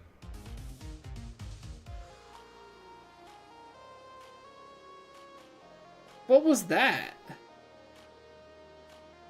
There was like a really weird wobble in the middle of that. Every game has just gotten closer and closer to being what we've heard about NBA 2K. Now, I've never played NBA 2K, so I can only speak on what we've heard. And all I've heard about that is just they want your money and you like have to pay to play online. Now, I don't think this is quite to that extent. Right? I don't think we're quite to that extent, but it is Definitely getting more cash grabby. Passes should be giving clubs higher than Galaxy Opal by now. I mean, they probably will eventually, but they probably won't until like what they said. There's 3 more seasons left. We're on season 5. Season 7 or 8, maybe we'll be starting to get the ones at the end of it. They're gonna stretch it. At the beginning of the game, if you bought the legendary and you got the season pass, you got the first 5 seasons. But wait, there's more. We're gonna drop a 6, 7, 8. Call it year 2. Make you pay more. I'm not buying it. It's not. I've got my character to where I want it to be. I don't care enough to do the last 2 upgrades because the points don't matter enough at this stage. I mean, sure, if you wanted to like really maximize stuff, but yeah, the progression system just ain't it. They're trying to get the most money out of everybody, and honestly, for the next game, I think I'm just gonna go with Deluxe just so I can get it the couple days early. But that's only because I'm a streamer. If I wasn't streaming, I don't even know if I would buy the game at launch. I'd probably just wait until it went on sale or something. But it is what it is. I enjoy it, but it's definitely not, I don't think, worth the full price, especially the extra. All right, give me 3 minutes. We'll clear the pre-rolls out of the way, and then we'll run it back at Pirate Cove. Try and shoot better than 27 over. We've learned some things. Hopefully we can hit some shots a little more consistently too, because that's also part of the problem here. So thanks for being here. If you're watching on YouTube and enjoying, you can drop a like. Always helps out. And I will see you guys in just a few. BRB.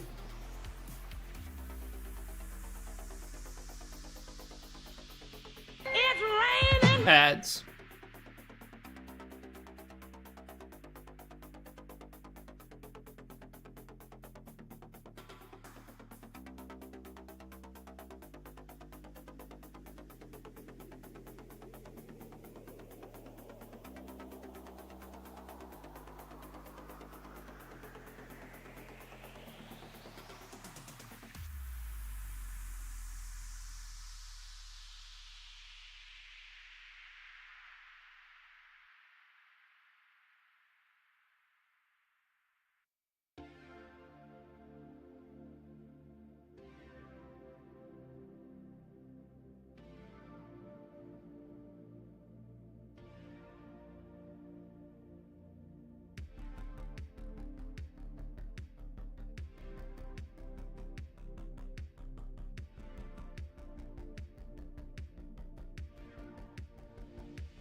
Alright, we're back.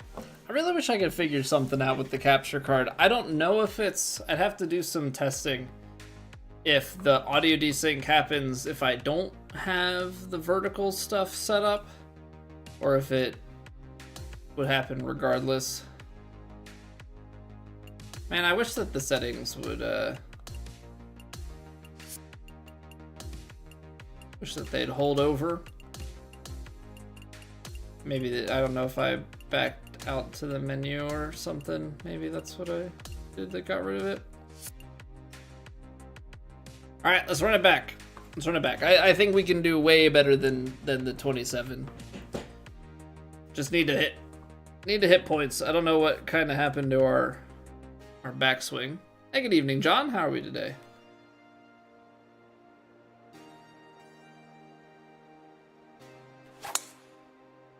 Okay, that's back to the slight pull, which is okay. It's manageable. 220. 255. Let's take the hybrid. The hybrid is probably the safe play.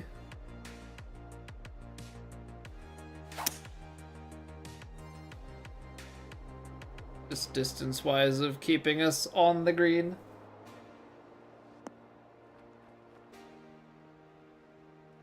Okay. Much better. 62%.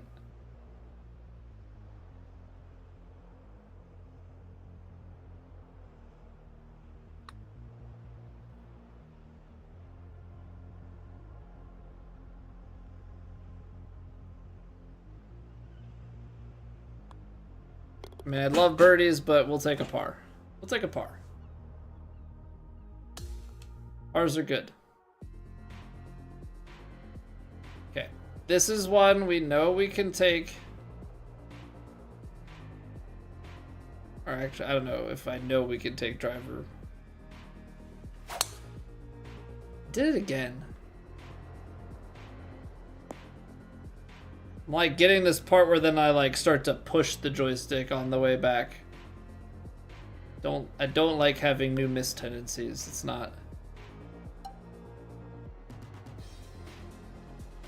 not my favoriteest thing. I just need to, that's what I need to do. I need to like just feather the stick back. It's gonna roll off and down. Oh, that was almost so good and it's in the water. Okay. I think we had the right shot drawn up.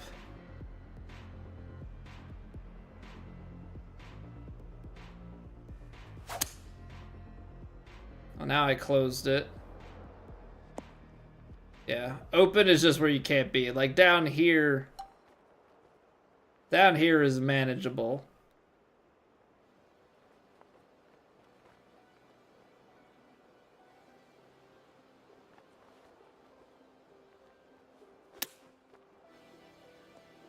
I got a little scared. The downhill lie got me good.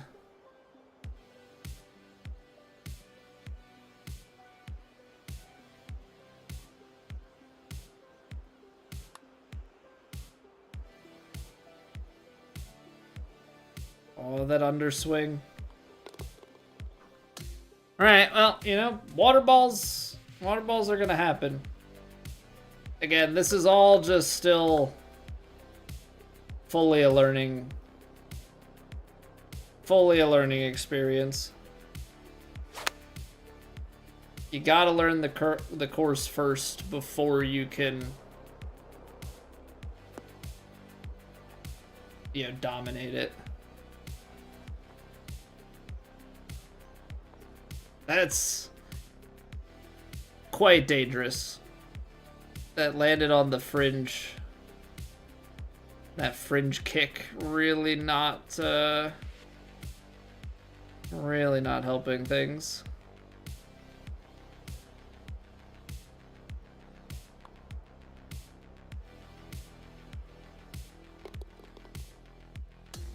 Okay. Center cup. Get a birdie. Hole number 6 is the one that we're on the lookout for, right? That's the...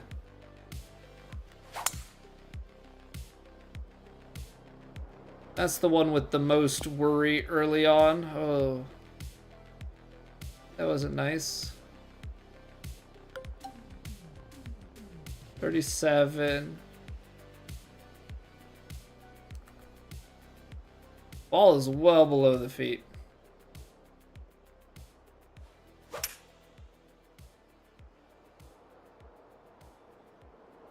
Ball's well below the feet, comes out there. Okay.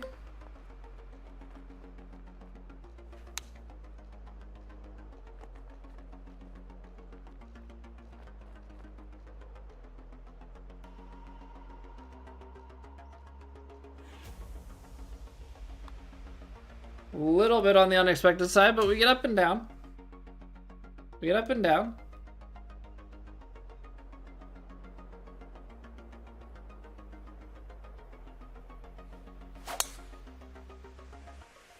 Okay, let's just have that swing.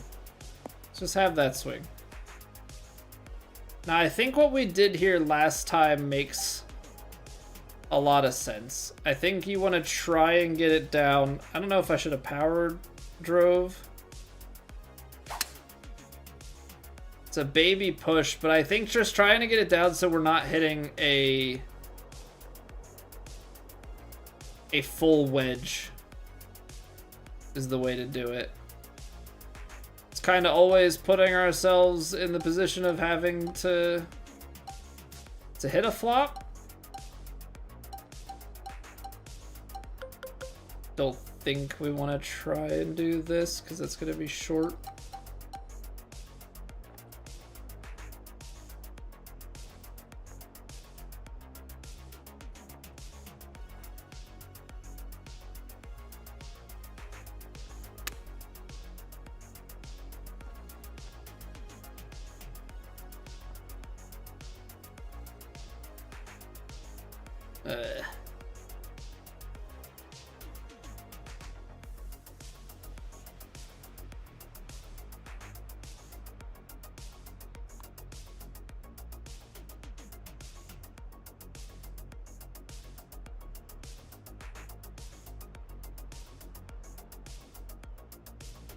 I feel like it's just always so hard to make those putts with consistency when they break that much.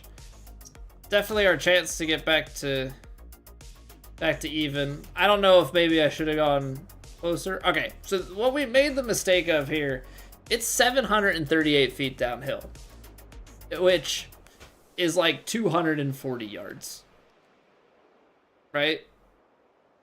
738 is 246, something like that.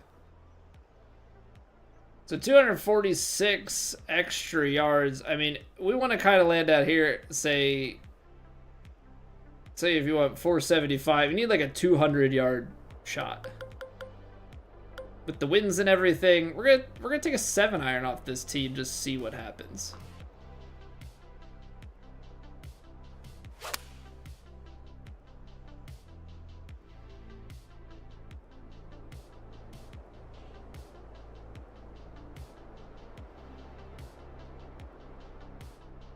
That was the, yeah, 7-iron was the club. 7-iron was in fact the club. Actually looks like a pretty good lie out of here.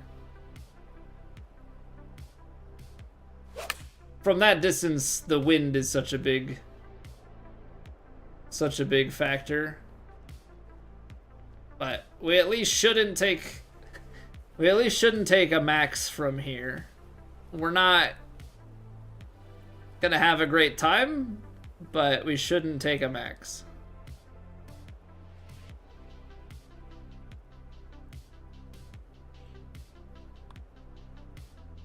I hit it 9% over. 30% is apparently very difficult to hit. But I almost think if I would have hit... I actually think if I would have hit 30%, I don't think I would have made it to that hill.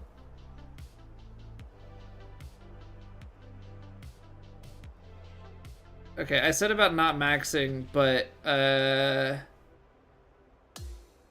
no, I didn't want to do that. I wanted to take that shot again and see.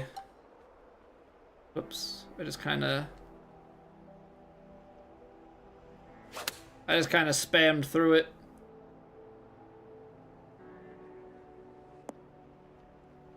That's mean. So yeah, you can't be to the right on that you can't be right and long up on that shelf. I said about not taking max, but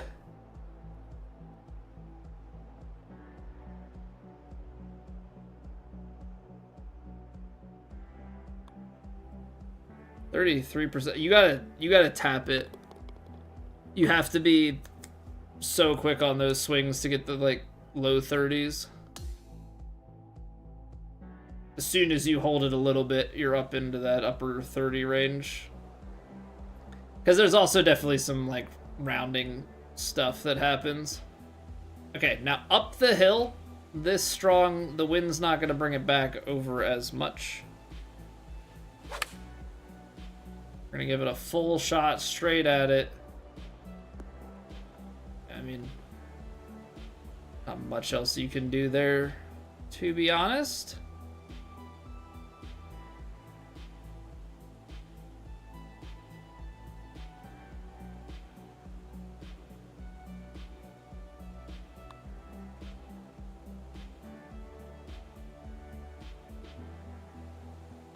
Well, dang. Well, dang, it turns. All right, we also learned that this one we need 3 wood.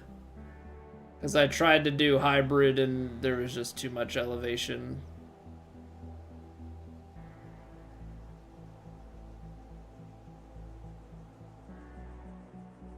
Okay. Uphill with this wind.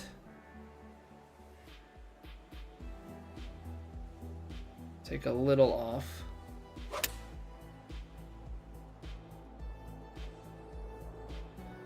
Perfect strike. Just a little bit too far left.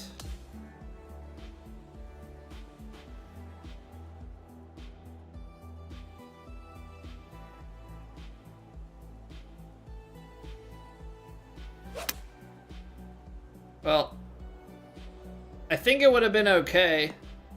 Now we hit it open. Such a tight window. So maybe the choked approach is like the safest bet. Maybe the choked approach so that you don't risk going long. Oh my gosh, man. I do think choked approach is the play. Just, is there a spot where... I guess we just have to play it center green and go for the putt. I guess you just have to go center green and then putt it.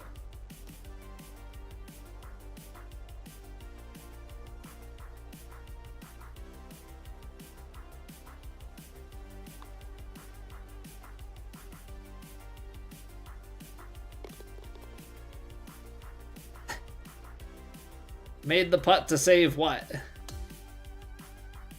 Save like a quad?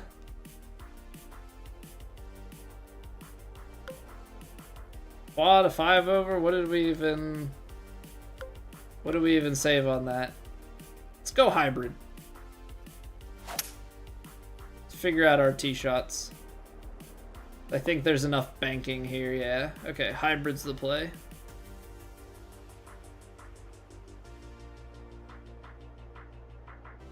Because you need to get something, I don't even know, maybe you could even run like a partial stinger of some sort and really get something running. Because I feel like those extra legs may come in handy as well. Hey, what's going on, Deuce? Good evening, sir. I played that so far out. Actually, could be great getting that run off of there. Maybe that's a play. Maybe that's not a play. Please stop rolling.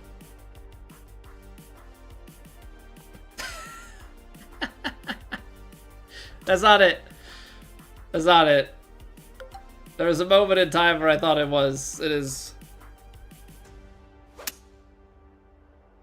It's not the play. What happens if we landed on the green first instead? It's not quite the green, but a very different result. Hey, Fra, welcome back, dude. Thank you very much for the jewels. Hope you're well today.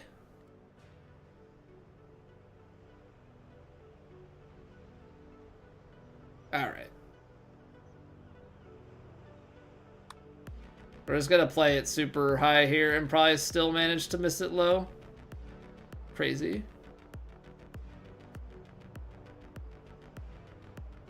Not on for tomorrow night? No, but I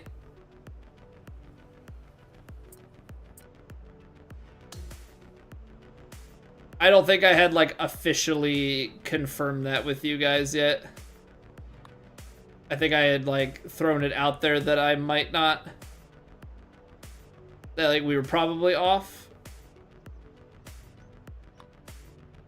Man, if you want to throw something in Discord so Senor knows.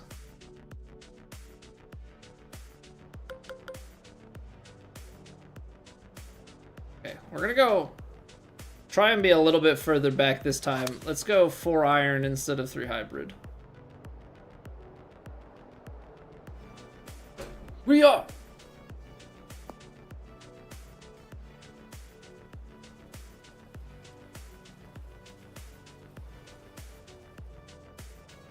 Four iron still not great. Okay. Okay.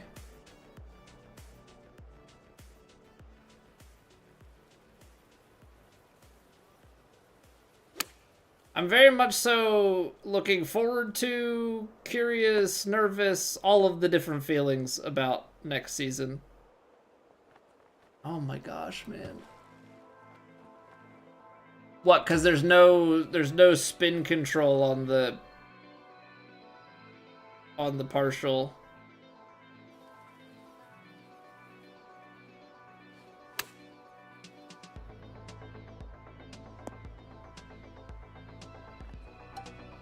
Oh boy. Oh boy.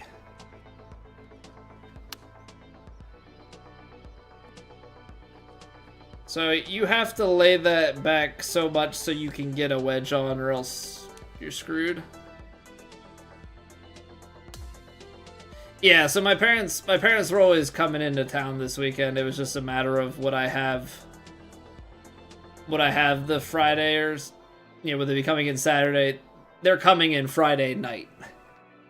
My dad works on Friday. I wasn't sure if they would come in Friday night or if they would come in Saturday morning, but they opted for the evening drive.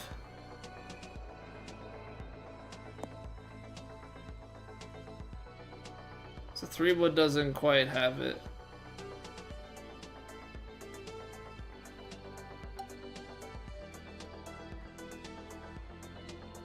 I think you have to play a loftier shot here.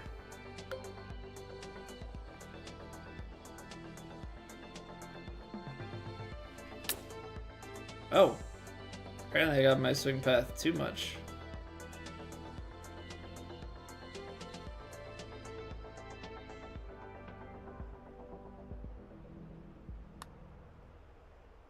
% under. That's terrible. That's terrible. Terrible. Where's an here? Platform shoes. Low. Low side. But we're in there. Alright, let's just, for science, hit a driver. There is a hole over on that left side.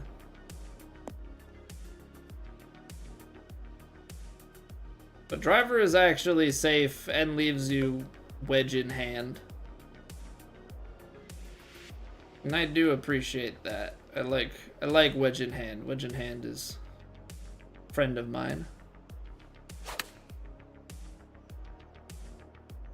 Close face, not as much. But we're putting.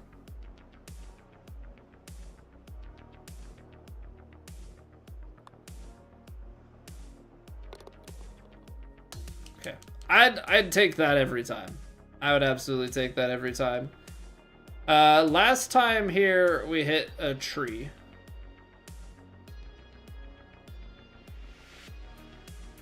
I want to see driver again. I want to see driver, no tree.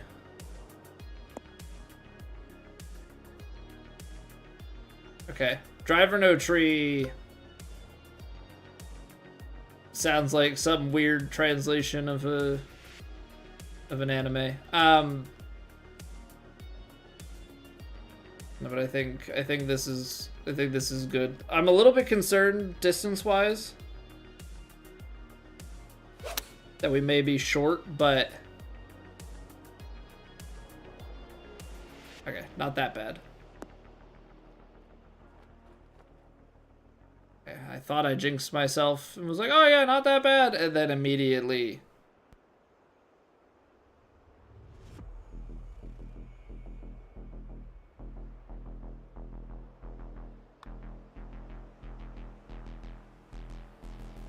no, it's off the green. It's not off the green. Oh, wow. I thought it was going down the hill enough that it was gone.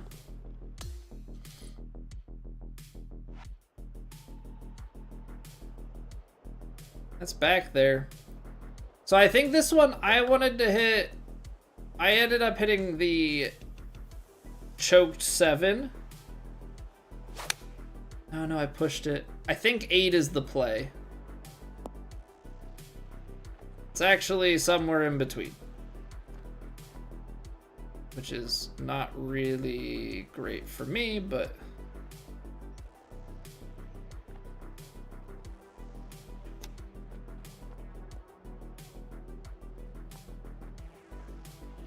holy rollout, Batman. It's a super flop. I mean, I know I didn't hit it with as much power, but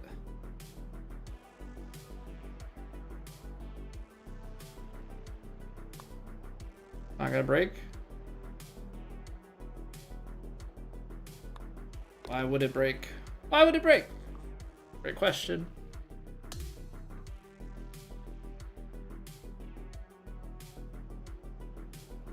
Oh, I forgot what we took here. 244 is 80 yards. That's 370. You know what? We're gonna take driver because of the wind, right? That's what I wanted to see. I want to see how the wind, since the wind is in the face, how does it play on a shot like this? Takes about 30 yards off. I guess when you're in the air for that long, that would make sense. All right. This is short.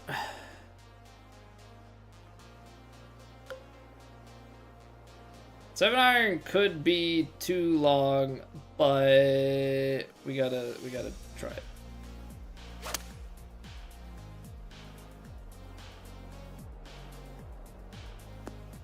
No, that's the right club. Supposing we can get it a little bit more to the right. I don't think we want to do the choked 6. The choked 6 feels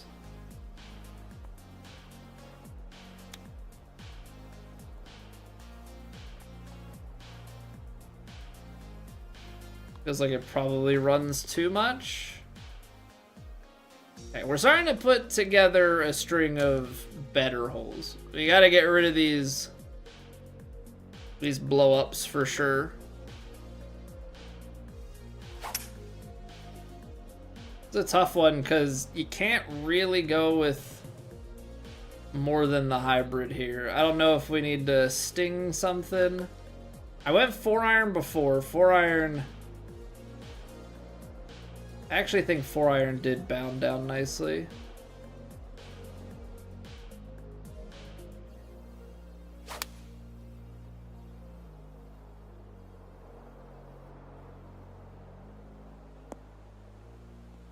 I don't think we had to worry about playing a short game shot.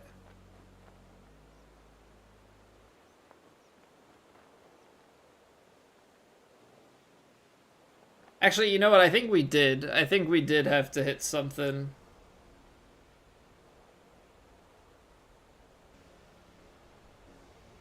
I don't like this Sam I am, but I don't know what else you do.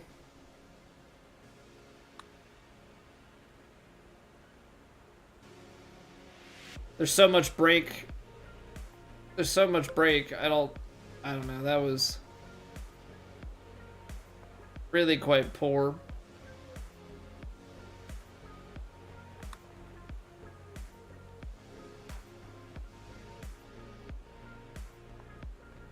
Give it a chance.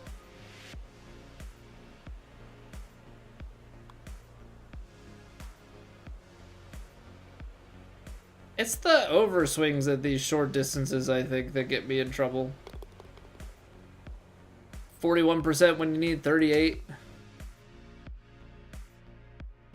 Very, very fine margins.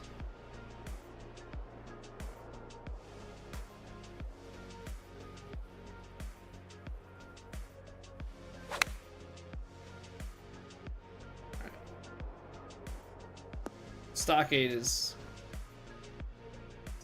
nice there.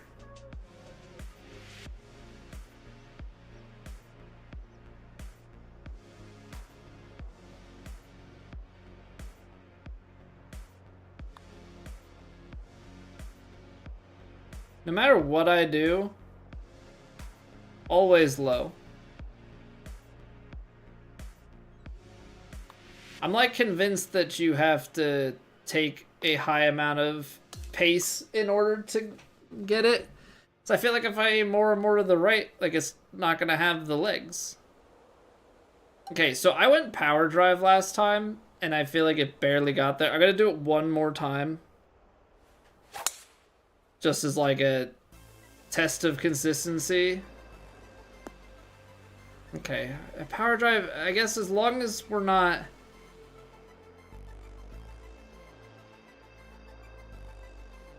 Alright, you gotta be careful. You gotta be careful. That's the main thing. I'm going choke because... Oh no, I'm concerned about the rollout if I go full, but I guess we're short. It is uphill, so maybe I could have. Let's keep it on the ground. Let's be safe.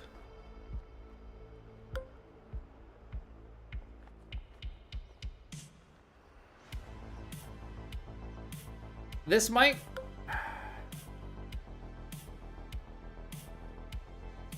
Alright, this is just a test for, like, how these greens play.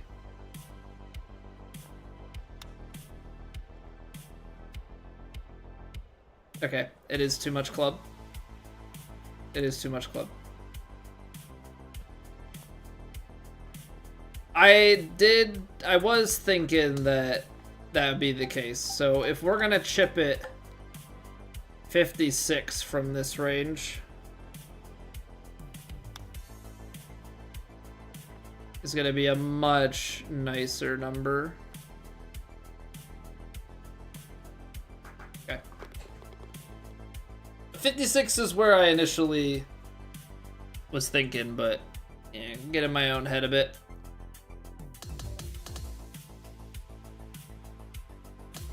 All right. So it went 27 over and then 16 over. So we're trending in the right direction. Let's see if we can take this course knowledge and capitalize on it a little bit more here. Now that we've got a better feel for the course. And admittedly, we know like on certain holes, certain shots, kind of what is expected of us. Then we can take it from there.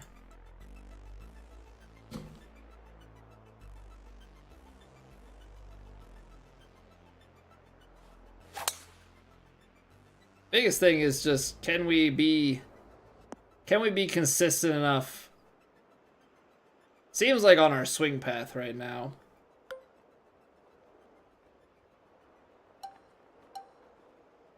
Okay, this is interesting.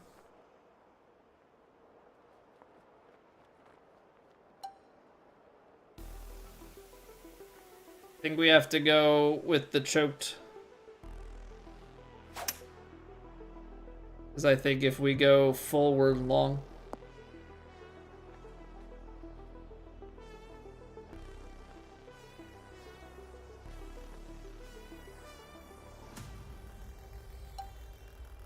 I don't know what I'm thinking. You gotta go super flop. You have to.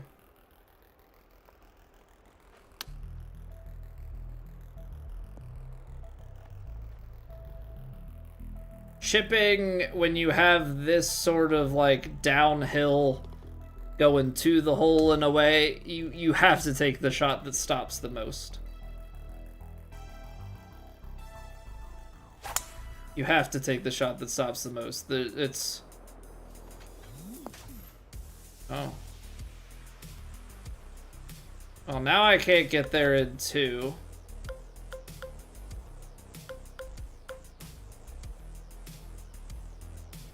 Now the question becomes, how far down do you try and send your shot?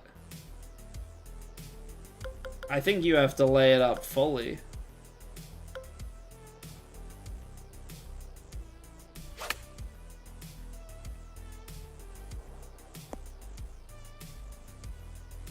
I think we're gonna roll down this hill. I think it's...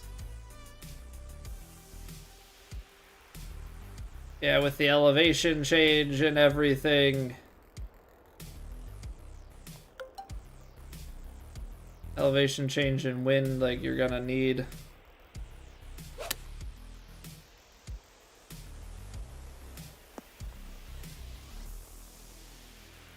Need the fuller shot. Alright, so we still have a chance at birdie.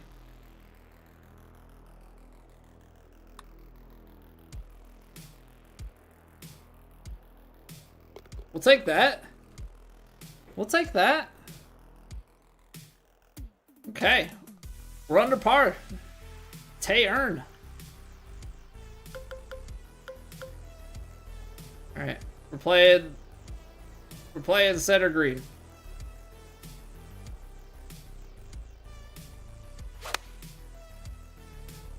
.101, this should just land on there. Probably get us out close-ish to pin high, not quite. But it's just one that you can't be aggressive on, and you've gotta kind of play the hand you're dealt. 2% under, like, I don't know. It's gotta leave us not in the hole, but I'd rather underswing the long putts like that. I'd rather underswing it by 2% than overswing it by 2%, because over by 2% you're out. You're off the green. At least there we have a chance. Yeah, we give ourselves a chance to make another putt and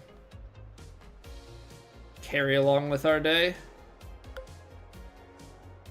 221. I mean, it's more than 24 miles. I mean, you're getting...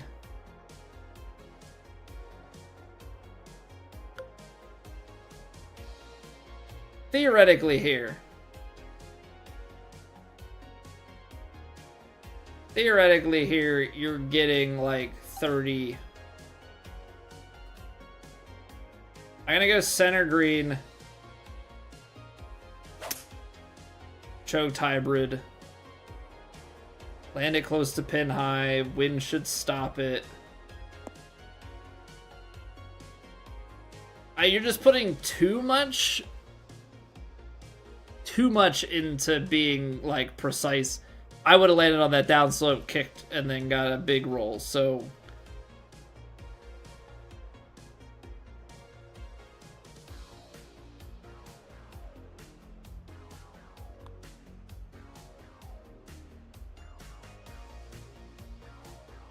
dang.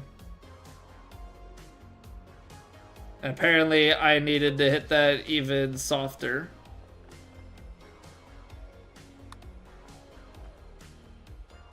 Apparently I needed to hit that even softer.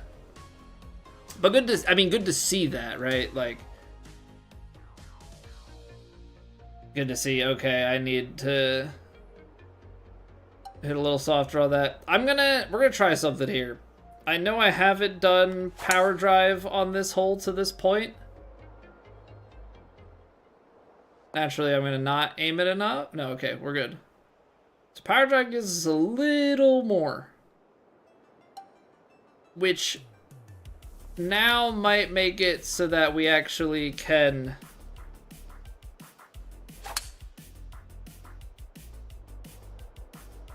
get at the green, or no? Somehow I feel like we're almost as far away. We're a little bit closer, but it rolls back. I think this angle is better for us, though. And I am going to chip it, because I do want to actually have a little bit of a roll as we're going up the hill.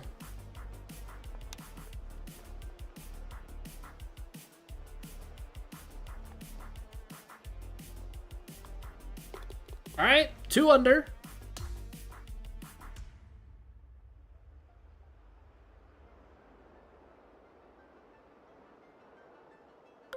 I said 7 iron, right? 7 iron, but I don't know what my aim.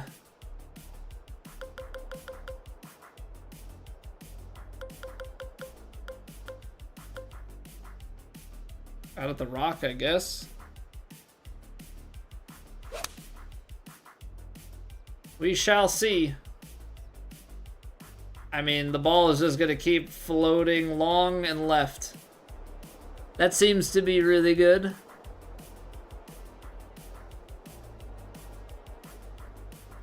As I don't think it's hit the ground yet. So 7 iron at the rock. Look at that. Look at that shot. Get in there. Now, we gotta go around these trees. Which, honestly, that closed. Probably great for the program. Because now we get a birdie look.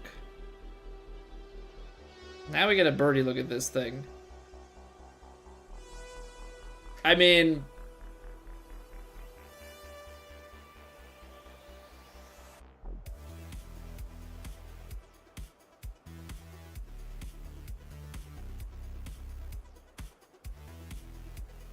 I think it's somewhere out here.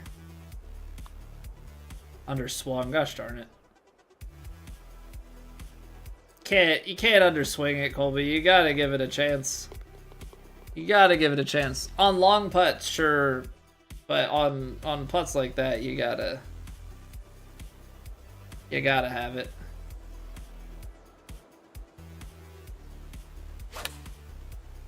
This is a tough pin. Like, if we start feeling frisky, we can maybe try and throw it into that upslope.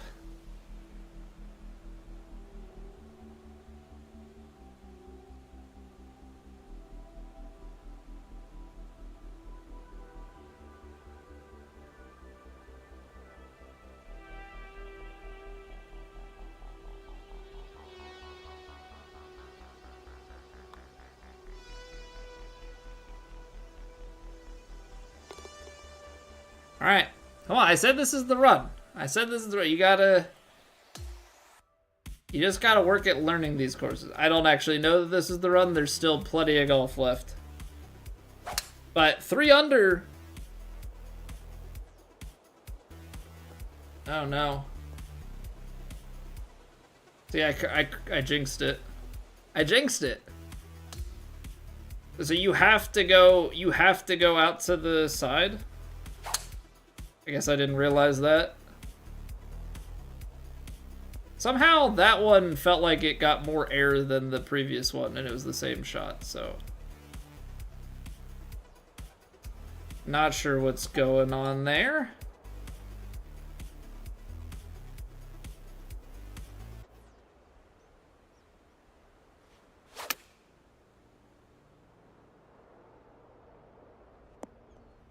Okay. I'll take it. I'll take it. This hole is,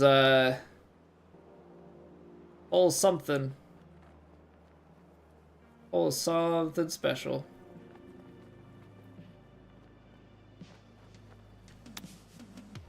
That's way short. I mean, it is gonna roll a little bit, so I guess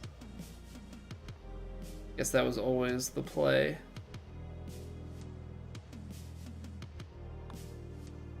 Low.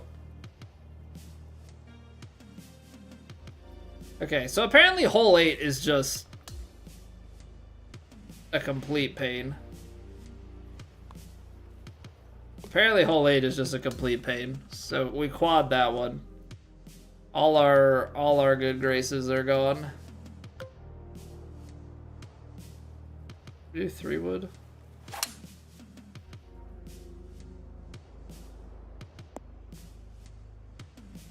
Yeah, because 3 wood, you get a big run off of that. Feels like right now, holes 8 and 9 are like the real big pain points.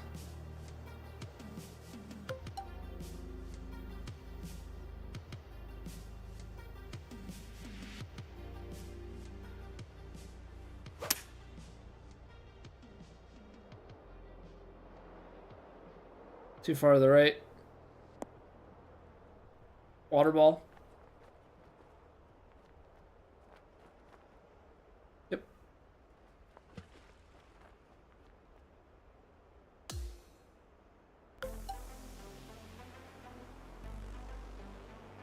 I mean, always stings with these ones that, like,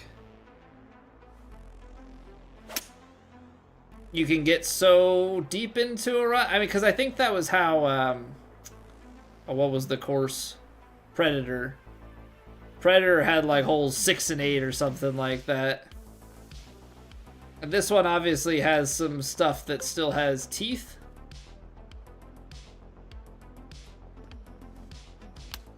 Beforehand, but, like, those are the run defining.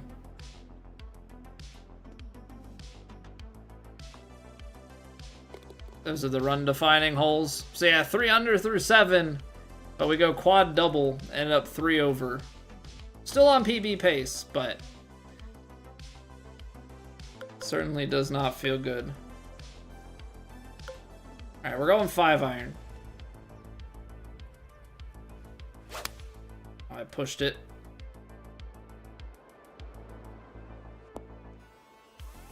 Pushed it, but get away with it, and now we should be in decent distance. Yeah. We'll be able to take some form of wedge in here.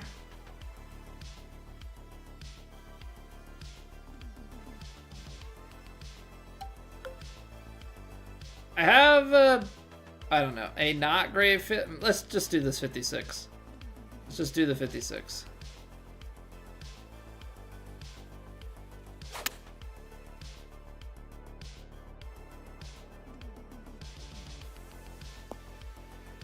Okay, it would have taken a big kick, so I don't know.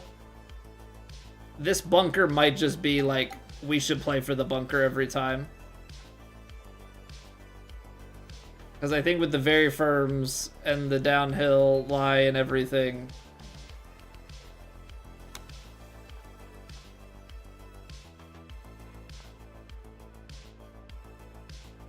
we might be in danger trying to birdie that hole.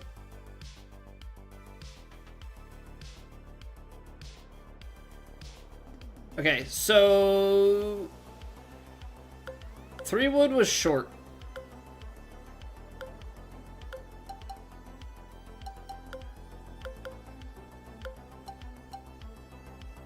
This is a science shot. Stinger.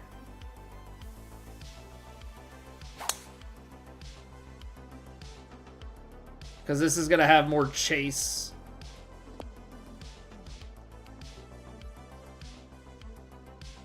Okay. Yeah. Stinger, I think, is the play. Yeah, what up, JB?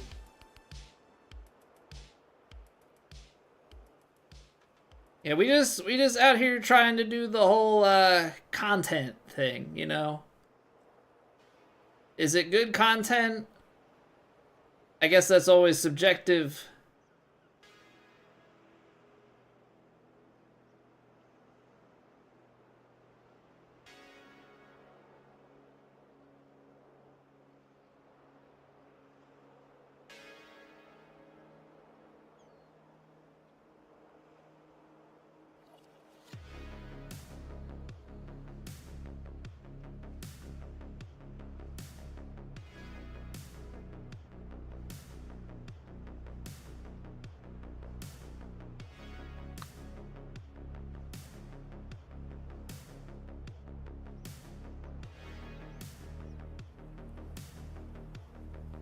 Close. Okay, we get one back.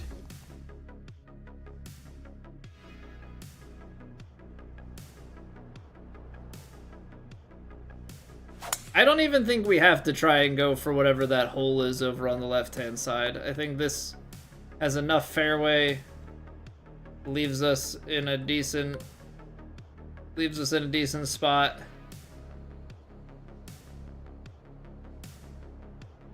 Like, okay, sure, if we're at the back edge of the green, like, I'll take it.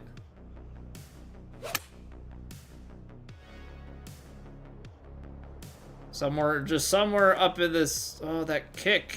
That kick was huge. My goodness. I say, if you can be putting from back here, that'd be great.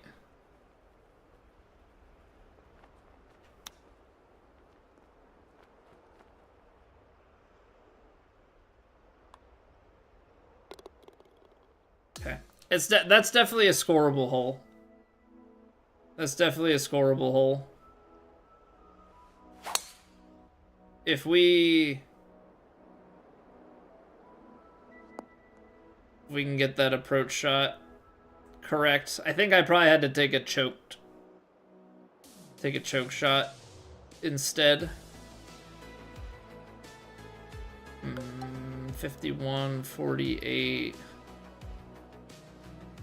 I guess we have to go choke 9 on this. I'm a little scared of this tree.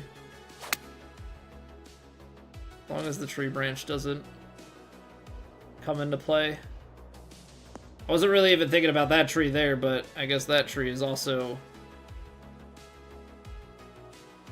I just hate stuff like this because I feel like if I miss the hole, it's gone.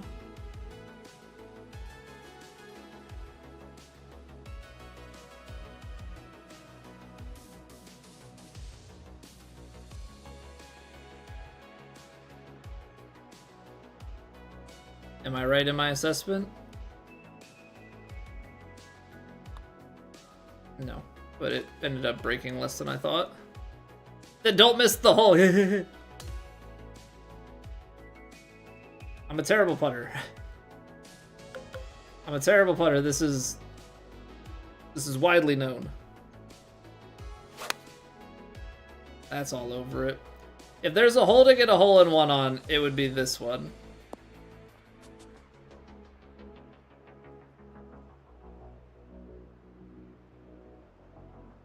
It would be this one.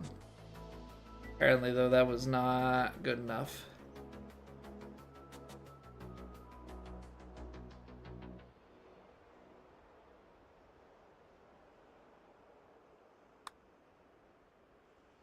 Too much pace, which might be a good thing for me. Nope, still low.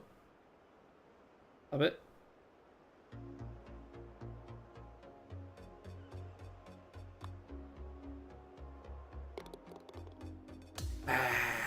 There's been a couple of shots out there in this.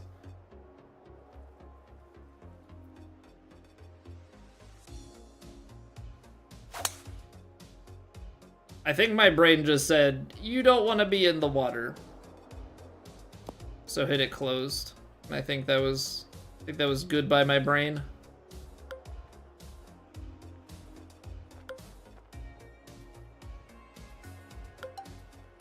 We're gonna try this choke 6. I don't love it, but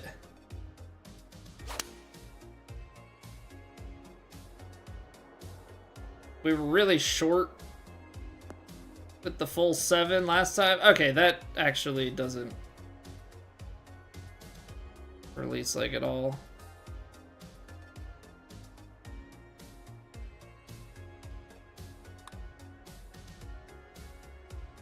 Okay. That takes so much turn at the beginning, and then it just rolls all the way through. Alright.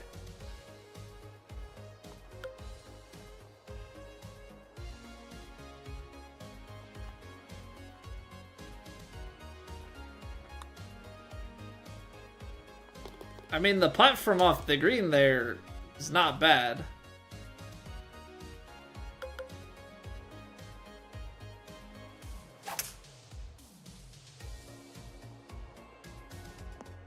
Alright.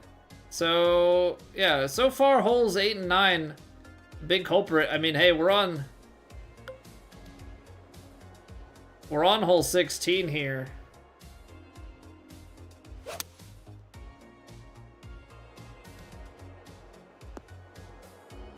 Oh, into the rough? Okay. We're on hole 16 and we're only 2 over, so certainly something to be said about that.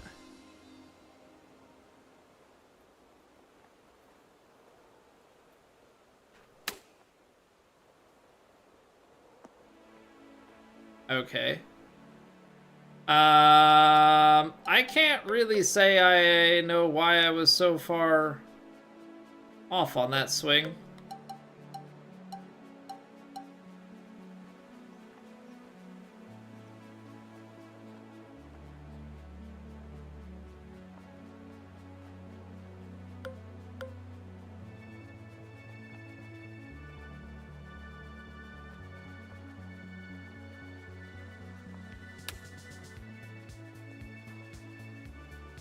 What a flop shot.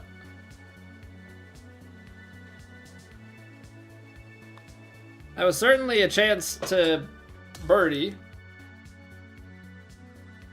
Missed opportunity, for sure.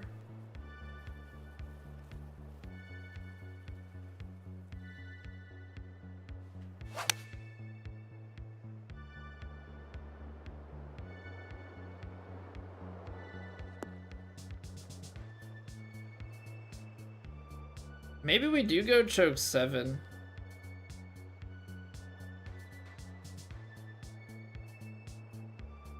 Maybe we do go choke 7.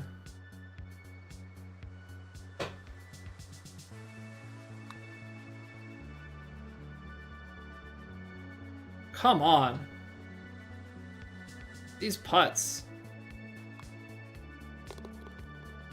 So eagle hole out. I guess it's not even eagle hole out. It's a par 5. 103. I'm trying to get it down there. Trying to get it on in 2 so we have a chance. So we have a chance at completion in a situation where we probably shouldn't have been able to complete it because of the mess ups in the middle. So, all right, screw you two.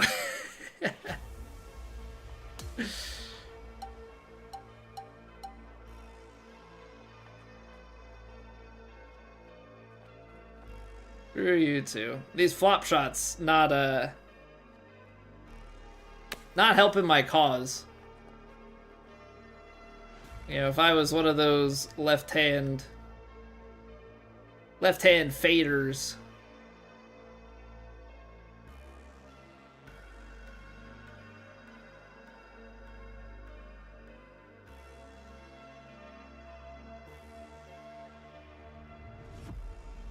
If I was a left-hand fader, we'd have no problems on the flops.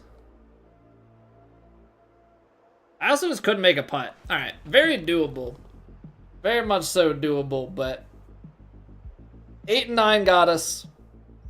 8 and 9 got us. The quad double. The quad double. We could have footed the double. The quad we can't. Can't afford that. All right, so PB of 3. PB of 3.